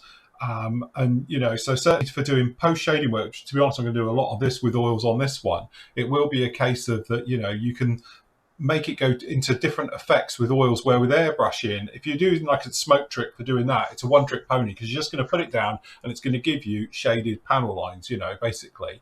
But with oils, you can actually use it for the actual shading of the panel lines to give it that grime look into it. But also you can then blend it into the surface of the model as well to give it texture. So like the top of that one in front of you's got it all over it. That's what the mottling is on it. So, and it gives it that sort of marble effect. And that's just the oils being spat all over it instead of doing it via post shading and all the rest of it of having to go around. So, it's just that different ways of doing the same thing, but I think post shading, it's one of those. It's great for doing marbling effects and to do centers of panels and to give that type of look to it. But with oils, you can manipulate it a little bit more around. And again, I think a lot of it with oils where, because you are using enamel thinners and stuff, you tend to worry. But as long as you've got your model sealed down, you can wipe it off and start again. Where obviously with airbrushing and post shading, you can't, or not easily. Yeah, but do you know, like the for people starting off airbrushing, say, the pre-shading or underpainting technique is the safer technique. Yeah, absolutely. Yeah. Covered. Because you can cover it up when you make a mess. Obviously, when you're post-shading, it's a bit. You can cover it up. Obviously, you can go and touch up. There's nothing to say you can't. But obviously, it's easier for pre-shading to cover it up than it is when you've post-shaded, I suppose. Yeah. Because like you say, all it is adding texture and interest to the actual, whichever way you're doing it, that's all you're doing is add texture, isn't it? Yes. So it makes something not look so plain and boring. And flat, yeah. Flat, so yeah, absolutely. That's it as well. Yeah. You don't want your model just to look like this one at the moment. It's out with no weathering on. The paintwork is just mono right the way through. It's just like a satin finish right the way through. But to break it up and make it look interesting by giving it, as you say, some of it's very flat, some of it's a bit glossy, satins and that, it breaks up the surface of the model as well and stops it looking like a brick. So, and on that one in front of you, there's a good example of it, really, just trying to break it up. So, because it's grey, it's going to look horrible if it's just one lump. But your wash on both of that and the zero would go really well just as a panel line wash, wouldn't it? Oh, yeah, absolutely. And you can use it to weather it, because don't forget, on that one in front of you, I sanded off the wash. Right, yeah. So we used it to physically sand it off the model to give it texture as well. So you're almost polishing the wash as well. So, because obviously that's got raised details as well as recessed. So it's a good way of doing raised panel lines as well as recessed panel lines at the same time, But I just think the oils add a nice I don't know, it's a real subtle effect. It's no different from doing figure painting, because you want to blend it right the way through. You don't want to have him looking like a pantomime Dane with like rosy red cheeks, red lipstick. You need to blend them all through so it's a muted effect right across the face. Yeah, I think that's the thing with oils. You can manipulate them to the effect you want. You know, and take them off if you mess it up. And take it off. Where obviously, if you post shade it with an airbrush, it's kind of stuck there, isn't it? Yeah. You know what I mean? You've got to be quite confident with an airbrush and competent as well. Yes. With your pressure, your thinning ratio, your control of literally control of the airbrush to post shade. It's a bit of a skill. It's a good, you need a good bit of practice to pull it off. Where I think oils are a bit more forgiving. Yeah. In that respect, and you can get different effects. It's all layering as well, in it. Like I say, it's texturing, layering. It's all that building up to a final result. But yeah. But again, it's like, different ways of doing things, because back in the old days, to do wood, I would do it that way we were talking about before, where you put down some basic stuff underneath and then a good coat of clear orange, and then perhaps, the smoke over the top to give that sort of varnished wood look. Nowadays though, I tend to just do it with oil. So I'll do a base coat of like sail or something for the light, and then obviously just with oil paints, and then just rub across to give the wood grain effect, and then just gloss it afterwards with a clear gloss, because the oils are doing the job of the clears almost, you know. So it's different ways of getting that exactly the same effect, Yeah. So just another technique, isn't it, really? But it was just saying about obviously how things come and go out of fashion in the hobby. That was all. And smoke as a post shading colour, and obviously exhausts as well. It was quite exhaust staining and stuff. It just don't think you see it like you used to. No, you don't. It does seem to have like died a little bit of death. But is that because I think oils and that technique now is better? Like the oil paints now, as we said before, are better quality. They're not as gritty as they used to be. They're more artist quality, shall we say. And obviously with the thinners works really well now with modern, oil paints, to enable to get that nice smooth effect and to get them to sort of work without going gritty and tide marks and stuff. Yeah, no, definitely. I think as well, obviously the colours now are more suited to, rather than artists' oils. You can mix your own colours, but you know what I mean. They have done colours for military subjects, I suppose, aren't they? Yes. So. Quick one there. They're all discussing down there F86 30-second raised panel lines. Don't forget the kinetic one's recessed. It is, if you can get it. If you can find it. If you can find one, it is. Yeah, they've been out of production for a while now, but they do a 30-second saver. They do a German version as well as the Huff one, isn't it? Yeah, I think they do, yeah. So, I wonder why that's never been re-released. I know Italy released it because that's the box you had, isn't it? But it's not been seen for a long time, has it? No, definitely not. I wonder why. Again, it's it's one of those aircraft. You can do quite a lot with it from a kit point of view, because it's a good kick-off point. Straight out of the box, you're going to end up with a giant saber. But if you wanted to, you could do a lot with that kit. Yeah. Must be about a re-release. Hey, yeah. Well, as you say, you never can tell at the moment. No. The lottery that is. Yeah. A 132nd Blackburn Buccaneer. That would be nice. There was a rumour going round Trumpeter were doing one at one point, but that never happened either. It'd be big. So. Not as big, massive. Not as big as the B-52, is it? Oh yeah, 48 B-52. Yeah, who wants a 148 scale B-52? Shout up. Yeah, shout up. We're doing a pre-order. You have to come and pick it up yourself with your own lorry. Yeah, pretty much. And you will need deep pockets because it's basically £1,000. Yeah. So it's not the cheapest kit. We'll do 10% off. Yeah, we can do you 10% on it if you'd like. I'll tell you, that thing will be huge. But yes, it's a 148 scale HBH B-52, £1,000. Huge, wasn't it? I say about fit on these tables, wouldn't it? Yeah. How big is it going to be? What do you think? Mine is... it's massive. So it's a third bigger than mine in theory, isn't it? So, yes. she's a large lump. So yeah, I think you might struggle to fit it on that table with the wingspan. I'm just thinking that it is, isn't it? What about the length from fuselage to tail? No, that is the wingspan. It's probably the length of your table, I would have thought. Nose to tail is probably...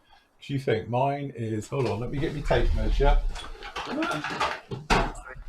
So mine has a wingspan of 80 centimetres, which is basically 32 inches in old money, with a length of 27 inches, or what's that, around about 69 centimetres. So that's going to be massive. Massive. Huge. So yes. Somebody was asking earlier as well about the Airfix 72nd Victor tanker. I've got it here. As far as I know, it's all right. You know, seems to go together all right. I've never heard anybody complaining about it. I've never built it myself.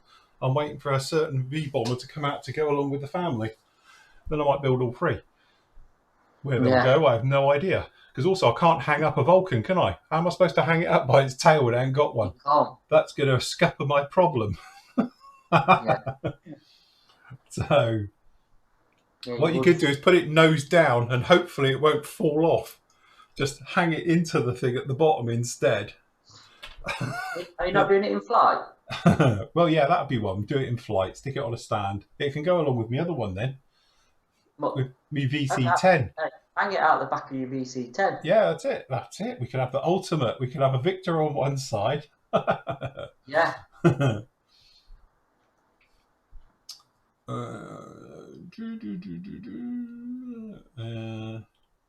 So the only F-22 Raptor I know isn't an F-22. It's the YF-22, which was done by testers back in the day. Clive's put, when is Phil doing the HKM Lancaster review? When we get him, Clive? We need, don't have one. It's only fair that we fulfill all of our pre-orders before Phil has one. So yeah. But once we get the coming in dribs and drabs, once everyone else has got theirs, then Phil can have one. Phil can have his, but he ain't having one first. No, I did say I didn't want one anyway. Make sure we get everyone fulfilled, and then I will do it. Because that way, if it's terrible, they've already got them.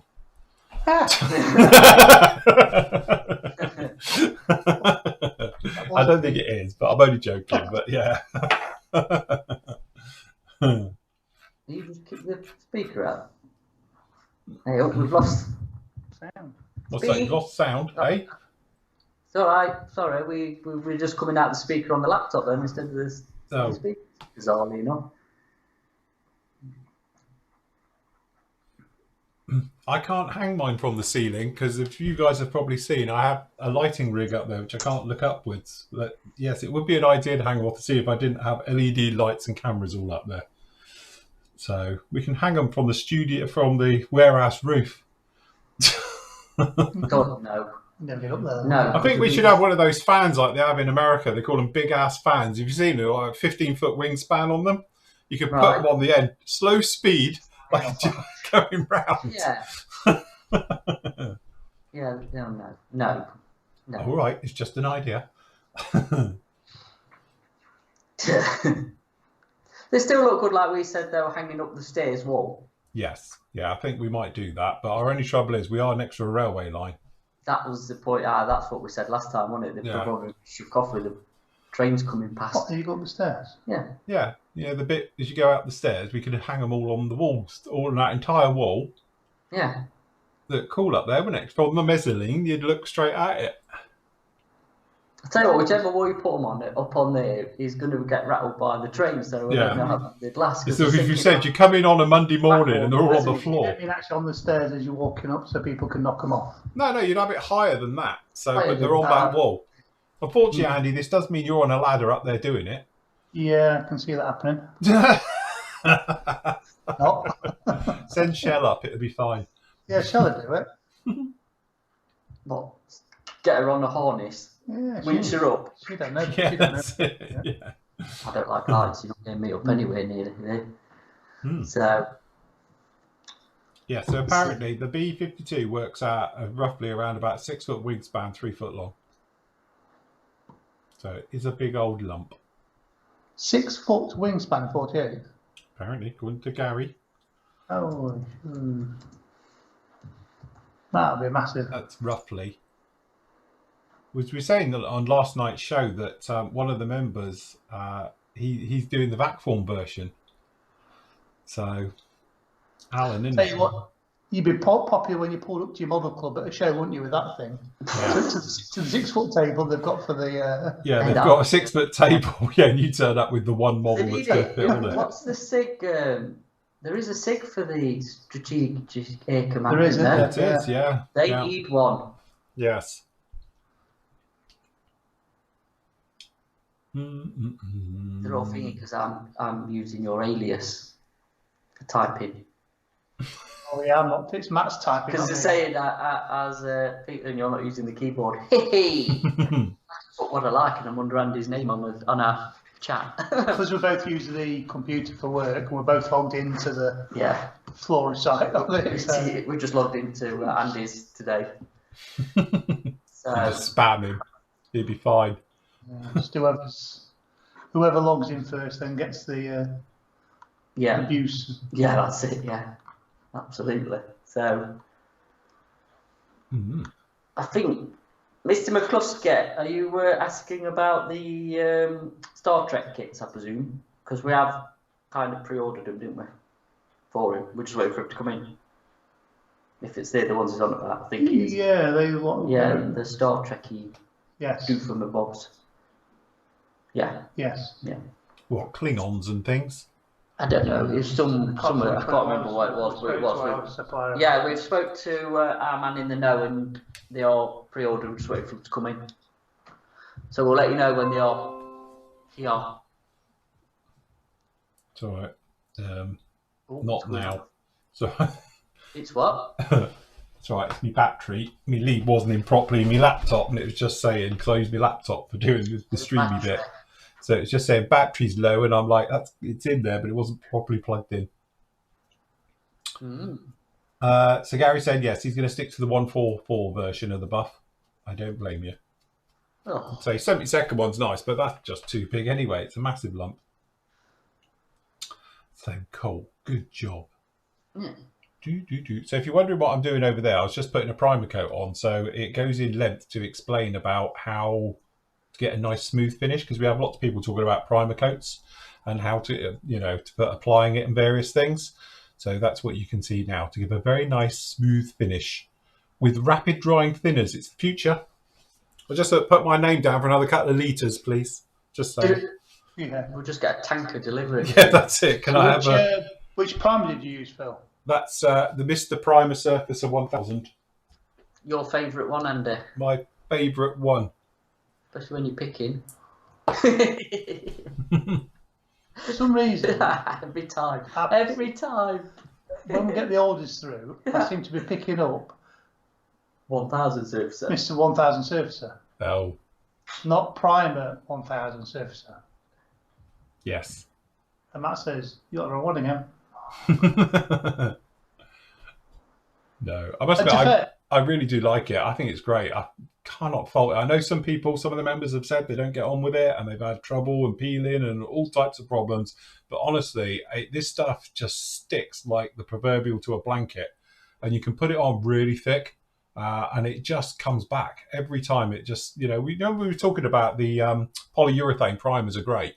Yeah. Because they proper go on thick, but they grip down really well. This does the same.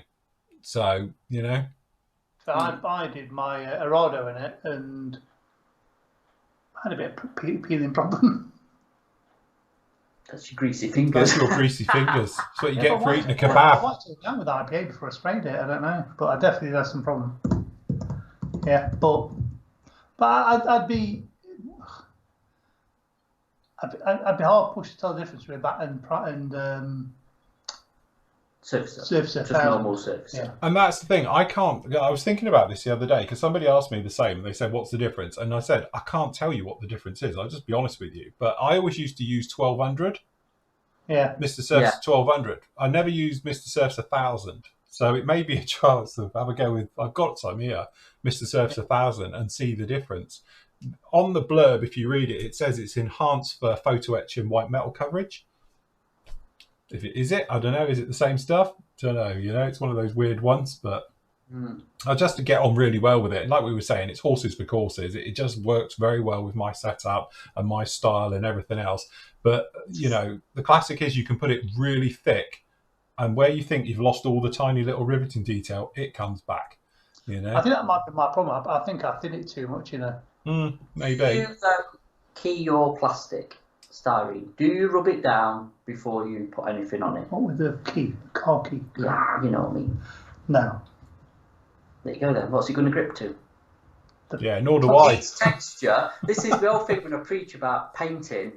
Somebody else has just mentioned it's got peeling problems. Now, if you're going to go down over straight plastic and it's smooth plastic, yeah, what's it going to key to? It's going to peel. There's nothing there for it to grip to. That's why I like these little Tamiya sanding sponges or Phil's sponges or whatever, where you just go over the kit. So you're doing micro texture, so your primer's got something to grip to, whichever primer you're using, whoever's paint you're using. Do you know what I mean? You could go over the, if you're using one of the 1500, you'll do it. It's the same principle as when I was painting cars. You just can't paint over something that's not been keyed up for the paint to grip to, because it needs a micro texture to bite onto. Do you know what I mean? So I don't know if it, you know, if it's the same problem again with the peeling as well, but it's just, it eliminates that problem to me of it's another thing you've ticked off if you just key it up before you do it. Did you do yours, Phil? No. Or did you just stick with primer? I just did it with primer. Sam, I thought not bother. To be honest, I didn't even wipe it down. I just I did blow it over with the airbrush first though to get any dusty bits off. You need to get into better habits, you pay. Yes. The funny thing is, I do say in the video about make sure you wipe it all down first, because obviously, but I don't do it myself because I think I'm not a greasy person. So yeah, I mean, because I know people's had the same issue with Attacker, haven't they, where it's peeled and it's pulled stuff off. I think you and peel with anything, isn't it? Really. Yeah, and I think it's with anything.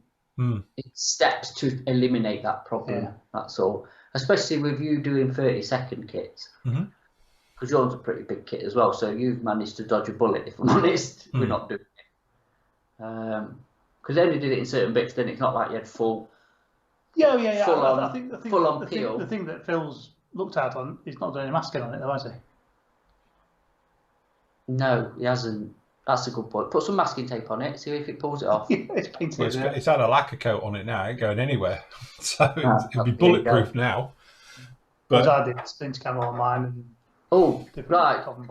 Let me just clarify this, because we're on about UMN scribers. Then we can't get them. You have to get them from the States, from the guy who makes them. We can't stock them or get them, or nobody stocks them in the UK. Yes. You've got to get them from UMN. And what's his name? John Wojtek. John Wojtek from UMN. It's a task, because basically what you'll do is you'll order them. He'll message you with the postage costs. Yeah. You then pay the transfer the money over to him, PayPal. Yeah, and he sends what it is, and they'll send them to you. Yeah. Yes. Yeah, he's the top bloke. We've ordered. I've got my scribers. You've got yours, and they, they get delivered. So it can be a bit of a. Just say Phil from Flory Models sent you, and you'll make sure it will happen quick. There you go. Drop the Flory bomb. Drop the Flory bomb, and you'll be all right. John will look after you. I didn't with mine, and there you go. Well, that's why you didn't do it. Everyone else I know does. So. Just that's it now. Bearing in mind we are on YouTube, everybody. Oh yeah, true. So John will get flooded now. Say Phil sent me. It's like great. I'm going to get a message from him. Yeah, cheers, mate. Say you'll be getting a message off him. What's going on here? I work for Phil. Yeah, another one. That's what everyone says. Yeah, 430 people work for Phil apparently. Do they? A massive company. James, to be honest, you're going to have to pay it because you won't get them, because he said it's the tax, duty and courier charge that put me off, but you can't get them anywhere else. So And also, the thing is, I know it lasts forever. what we're talking, it's a one-off payment. You know, you got a tool that's going to last you forever. And I know, you know, from our point of view as John's as well, it's what it costs. John's not ripping you off through postage and that. And, you know, we've had it in the past where it seems quite expensive. And then when he does tally it all up, it comes to the normal price of it and various things. But taxes and duties and stuff like that, you know, as I say, there's only two things certain in life, death and taxes. So, you know, it's part of the world, I'm afraid. We're exactly the same with it. When I first started working here, the biggest thing I couldn't get my head around was the postage costs. But that's what they are. You can't physically do it any cheaper unless you go with cheap couriers that then you have problems with. Chuck it over your fence. Yeah, chuck it over your fence, yeah. And we can send stuff dirt cheap, but it will be by a dodgy company with no tracking and no insurance. No, you know? To put it into perspective, I spent, £38,000 on postage last financial year. That gives you an idea of how much we spend. And then PM is probably going to be up to that level this year, easily, if not surpass it. Postage is what it is, isn't it? Because also you've got to think postage is not just for you, it's for our insurance as well, that you've got it. So that's why we do it tracked. Or if it's, you know, tracked and signed or whatever it is. So there's proof of postage that people's not going to come back, which has happened in the past to me when I had the other shop. It's like, oh, it's not turned up. I've not received it. But you've got no proof unless you have got a proof of postage. You just send it normal, which is a cheaper version. But they can just turn around, well, it's never turned up. I want my money back. Yeah. Do you know what I mean? At the end of the day, like the couriers, the post office, the Royal Mail, it's a business as well. They're running a service. So, you know, we can rant and have a proper, but we're not on a 10 to 5 on a Friday because I can't be bothered. But, you know, it is what it is. So, yeah. So again, you know, it's thinking from guys in the, you know, in the States. But if that's the only place you can buy the scribers from, you've got to bite the bullet and say, I want them, I'm going to pay for them. Yes. Or you don't. Yes. Because, like I say, he doesn't do it with anybody else. It's just for himself, isn't it? Yeah. He's got no other outlets. It's not like, you know. No, you buy direct from John. That's the whole thing. John is literally, don't forget the big thing. If you don't know, John is a master modeler as well. He's done absolutely, he's a modeler. He's like me. He's a modeler first, businessman second.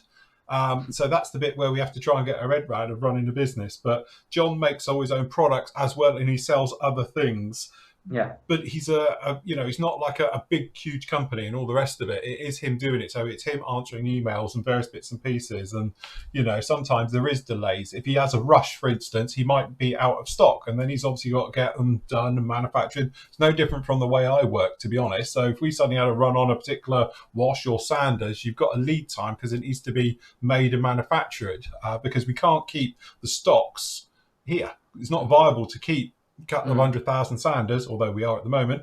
But you know, it is an expensive business just to have stuff sat there. It's like, you know, with PM having thousands and thousands of pounds worth of kits just sat there on the chance it might sell. So we keep limited stocks of a lot of things rather than just have a lot of one or two things, you know. So it's finding a bit of a balance. And I know some people said to me, oh, I've been waiting ages and all the rest of it, and because he's doing a show, and he's been stripped out when he's done a model show as well, which happens. It's happened to me.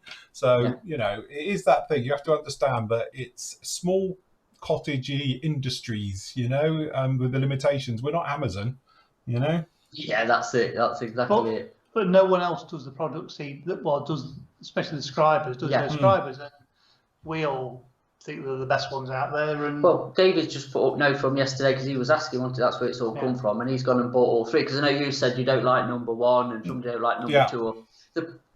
You know, but if you've got all three of them, you can cherry pick which one's best for, because they're all good for different parts of the hobby, aren't they? If you know what I mean? When you're rescribing, they all do something different. I personally, like you, I like the number three, the long one. It feels nicer, but I also like the number one. I'm not overly struck on number two. But other people are, I like number two and I don't like number one, or I don't like blah blah blah, whichever way. But if you've got all three for the cost of them, you've got them, haven't you? You know what I mean? I'm number one, then number three, number two. See, I'm the other way. I'm number three, number two, number one. So, but again, that's the whole point. It's you know, as you say, they've all got their place, though. That is the point to this. Yeah. And if, like I say, if you've got all three, you've got the choice then. You've not, so I think it's a cheap investment in the long run, if I'm honest, for how long they're going to last you, because they're going to last you the course of your lifetime of modelling probably, aren't they? Yeah, yeah. So if you look at it that way, you're going to get your money's worth out of it. But again, that may be the thing, because Greg's pointing in here, perhaps a group buy with UMM. If you're in a club or something else like that, then maybe get together and, put in a bulk order, and then obviously shipping costs will come down per unit and everything else like that. So, it's definitely a thing. Speak to him. That's the thing. He might take a while to get back to you if he's busy. He has a life and family and all the rest of it, but he will do, So exactly the same with me. Just send him the odd reminder helps. But keep it polite and nice, and he will get back to you and sort you out. He's a good guy. That's a good thing you've just said there, polite and nice. Yeah, be polite and nice. Be nice. Especially when you're emailing us, be nice. Be nice, absolutely. Doesn't cost a lot, does it, to just be polite to people? Manners. Stops us crying. That was my little rant on Tuesday. That being nice, polite. There's the right way of saying things. Pad it out a bit. There's definitely that. There is definitely that. So Gordon says Phil Zero looks a bit tad bluey. What's that? Bluey on my screen. Definitely doesn't look blue here. Might I suggest a new monitor? I think it looks green. Green, but we said this because the blue, this here is bright blue. And obviously, I don't think Gordon's a member, but we've had this one. But if I show you my overhead here, you can see the difference. Because hopefully. It's wibbly wobbly, isn't it? Yeah, wait till film's going to collapse. No, I'm going to move it. So on there, on your screen, that will look green, no doubt. Blue. Again, it's one of those things, because that to me is the brightest blue you'll ever see. No, it's actually. But we've said it's the colour. It's the whole point with this colour. And now I'm convinced it's where people literally, they see it in their thing. It's like that dress thing. Is it stripes or spots, whatever it was? Is it green or is it blue? This is exactly the same, because honestly, naked eye, this is definitely blue. To me, it looks exactly the right colour it should be. Yeah, it does. Whatever colour it is. It's the right colour. It's greeny, bluey, It's turquoise, isn't it? God, I handle enough bottles of it. Oh, yeah, I mean, you've said about my figure on thing, he looks really pasty, but he's actually not. But it's obviously the lighting in the camera shows it up as. Yeah. Because, I was discussing it with you once about filming, and Phil will back me up on this. Because of where you're on you've got to kind of exaggerate more than you would in real life. Yes. You've got to exaggerate it because of lighting and camera, and that's something I'm learning as well with doing the videos. Because what you see, like face to face, is not what shows up on camera. Yeah, like I've often said, a lot of the time, I call it pantomime painting. It is, It's because I'm trying to show you a technique in that. If I did it subtly, you won't see it on camera. That's the whole point. So you do need to sort of somewhat exaggerate and do it. And it's no different from, as I say, the pantomime paintings, they call it, or people in theatre overdo the lips and the cheekbones so you can see it from further away. That's the whole point to it as well. Contrasting, isn't it? It's high contrast. So, yes, it is. Keith said he's always polite to me and Phil. Well, he's never polite to me then. You're off the hook this time, Keith. So, right, mate, are you going to run BT for? I will do. So anyway, don't forget, if you do want to pop along to the PM store, that is available as always. Obviously, you can go for it to pmmodelsuk.com. If you're on the, where is it? On the Flory site, you can also get to it just down in here on any page. So if you click in there, see, it takes straight over. See, clever. So that's down there as well. If you do want to join up, obviously, as we said before, we are now open for business of people joining. Where's the subscribe button? There it is. So we've got obviously the details. Just click on subscribe. Don't forget, if you are in the EU, because of the way that the VAT is done and all the rest of it, the only way we can do it at the moment is to do it via Patreon. So obviously it's £4 from Patreon a month. That gives you full access to everything. So it's not Patreon. I'll send you the link and set you up an account for the Flory Models site. You can go through there. That obviously gives you the discount, 15%, the auctions with PM, pre-orders through with PM and everything. Or if you want to, you can do it direct for the rest of the world. You can come through off the forum as well. Just shoot me a message with your address so I can clarify where you are. And then that way you can end up over there on Patreon as well, look. And that's it, really. Pretty good. Cool. good week this week. Well done, everybody. Congratulations. As always on a Friday, we're going to leave you with your great work as well. And there is some real corkers in here this week, even though it is a little bit quiet. So anyway, we will see you all on Monday. Well, I won't. I will be posting stuff up on Monday. I'll be back with you Tuesday. The guys will be with you for the PM show on Wednesday. But don't forget, next Saturday, we're going to be doing a live show throughout the entire day as well. So we'll be on in the morning and we'll be on in the afternoon doing modelling related stuff, and then obviously discounts, specials, and all stuff like that as well. True? Yes. Yep. True. Right. Okay then, guys. We're out of here. Thank you very much for joining us this week. It's been an absolute pleasure. We will see you again soon. Say goodbye, gentlemen. Goodbye. Bye.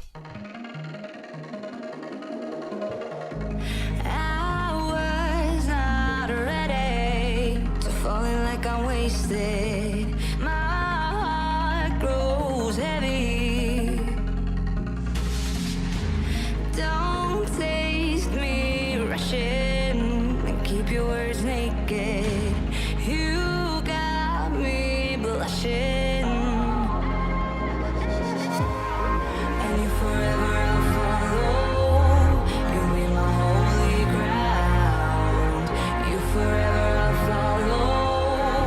In immortality, I can see you and me free.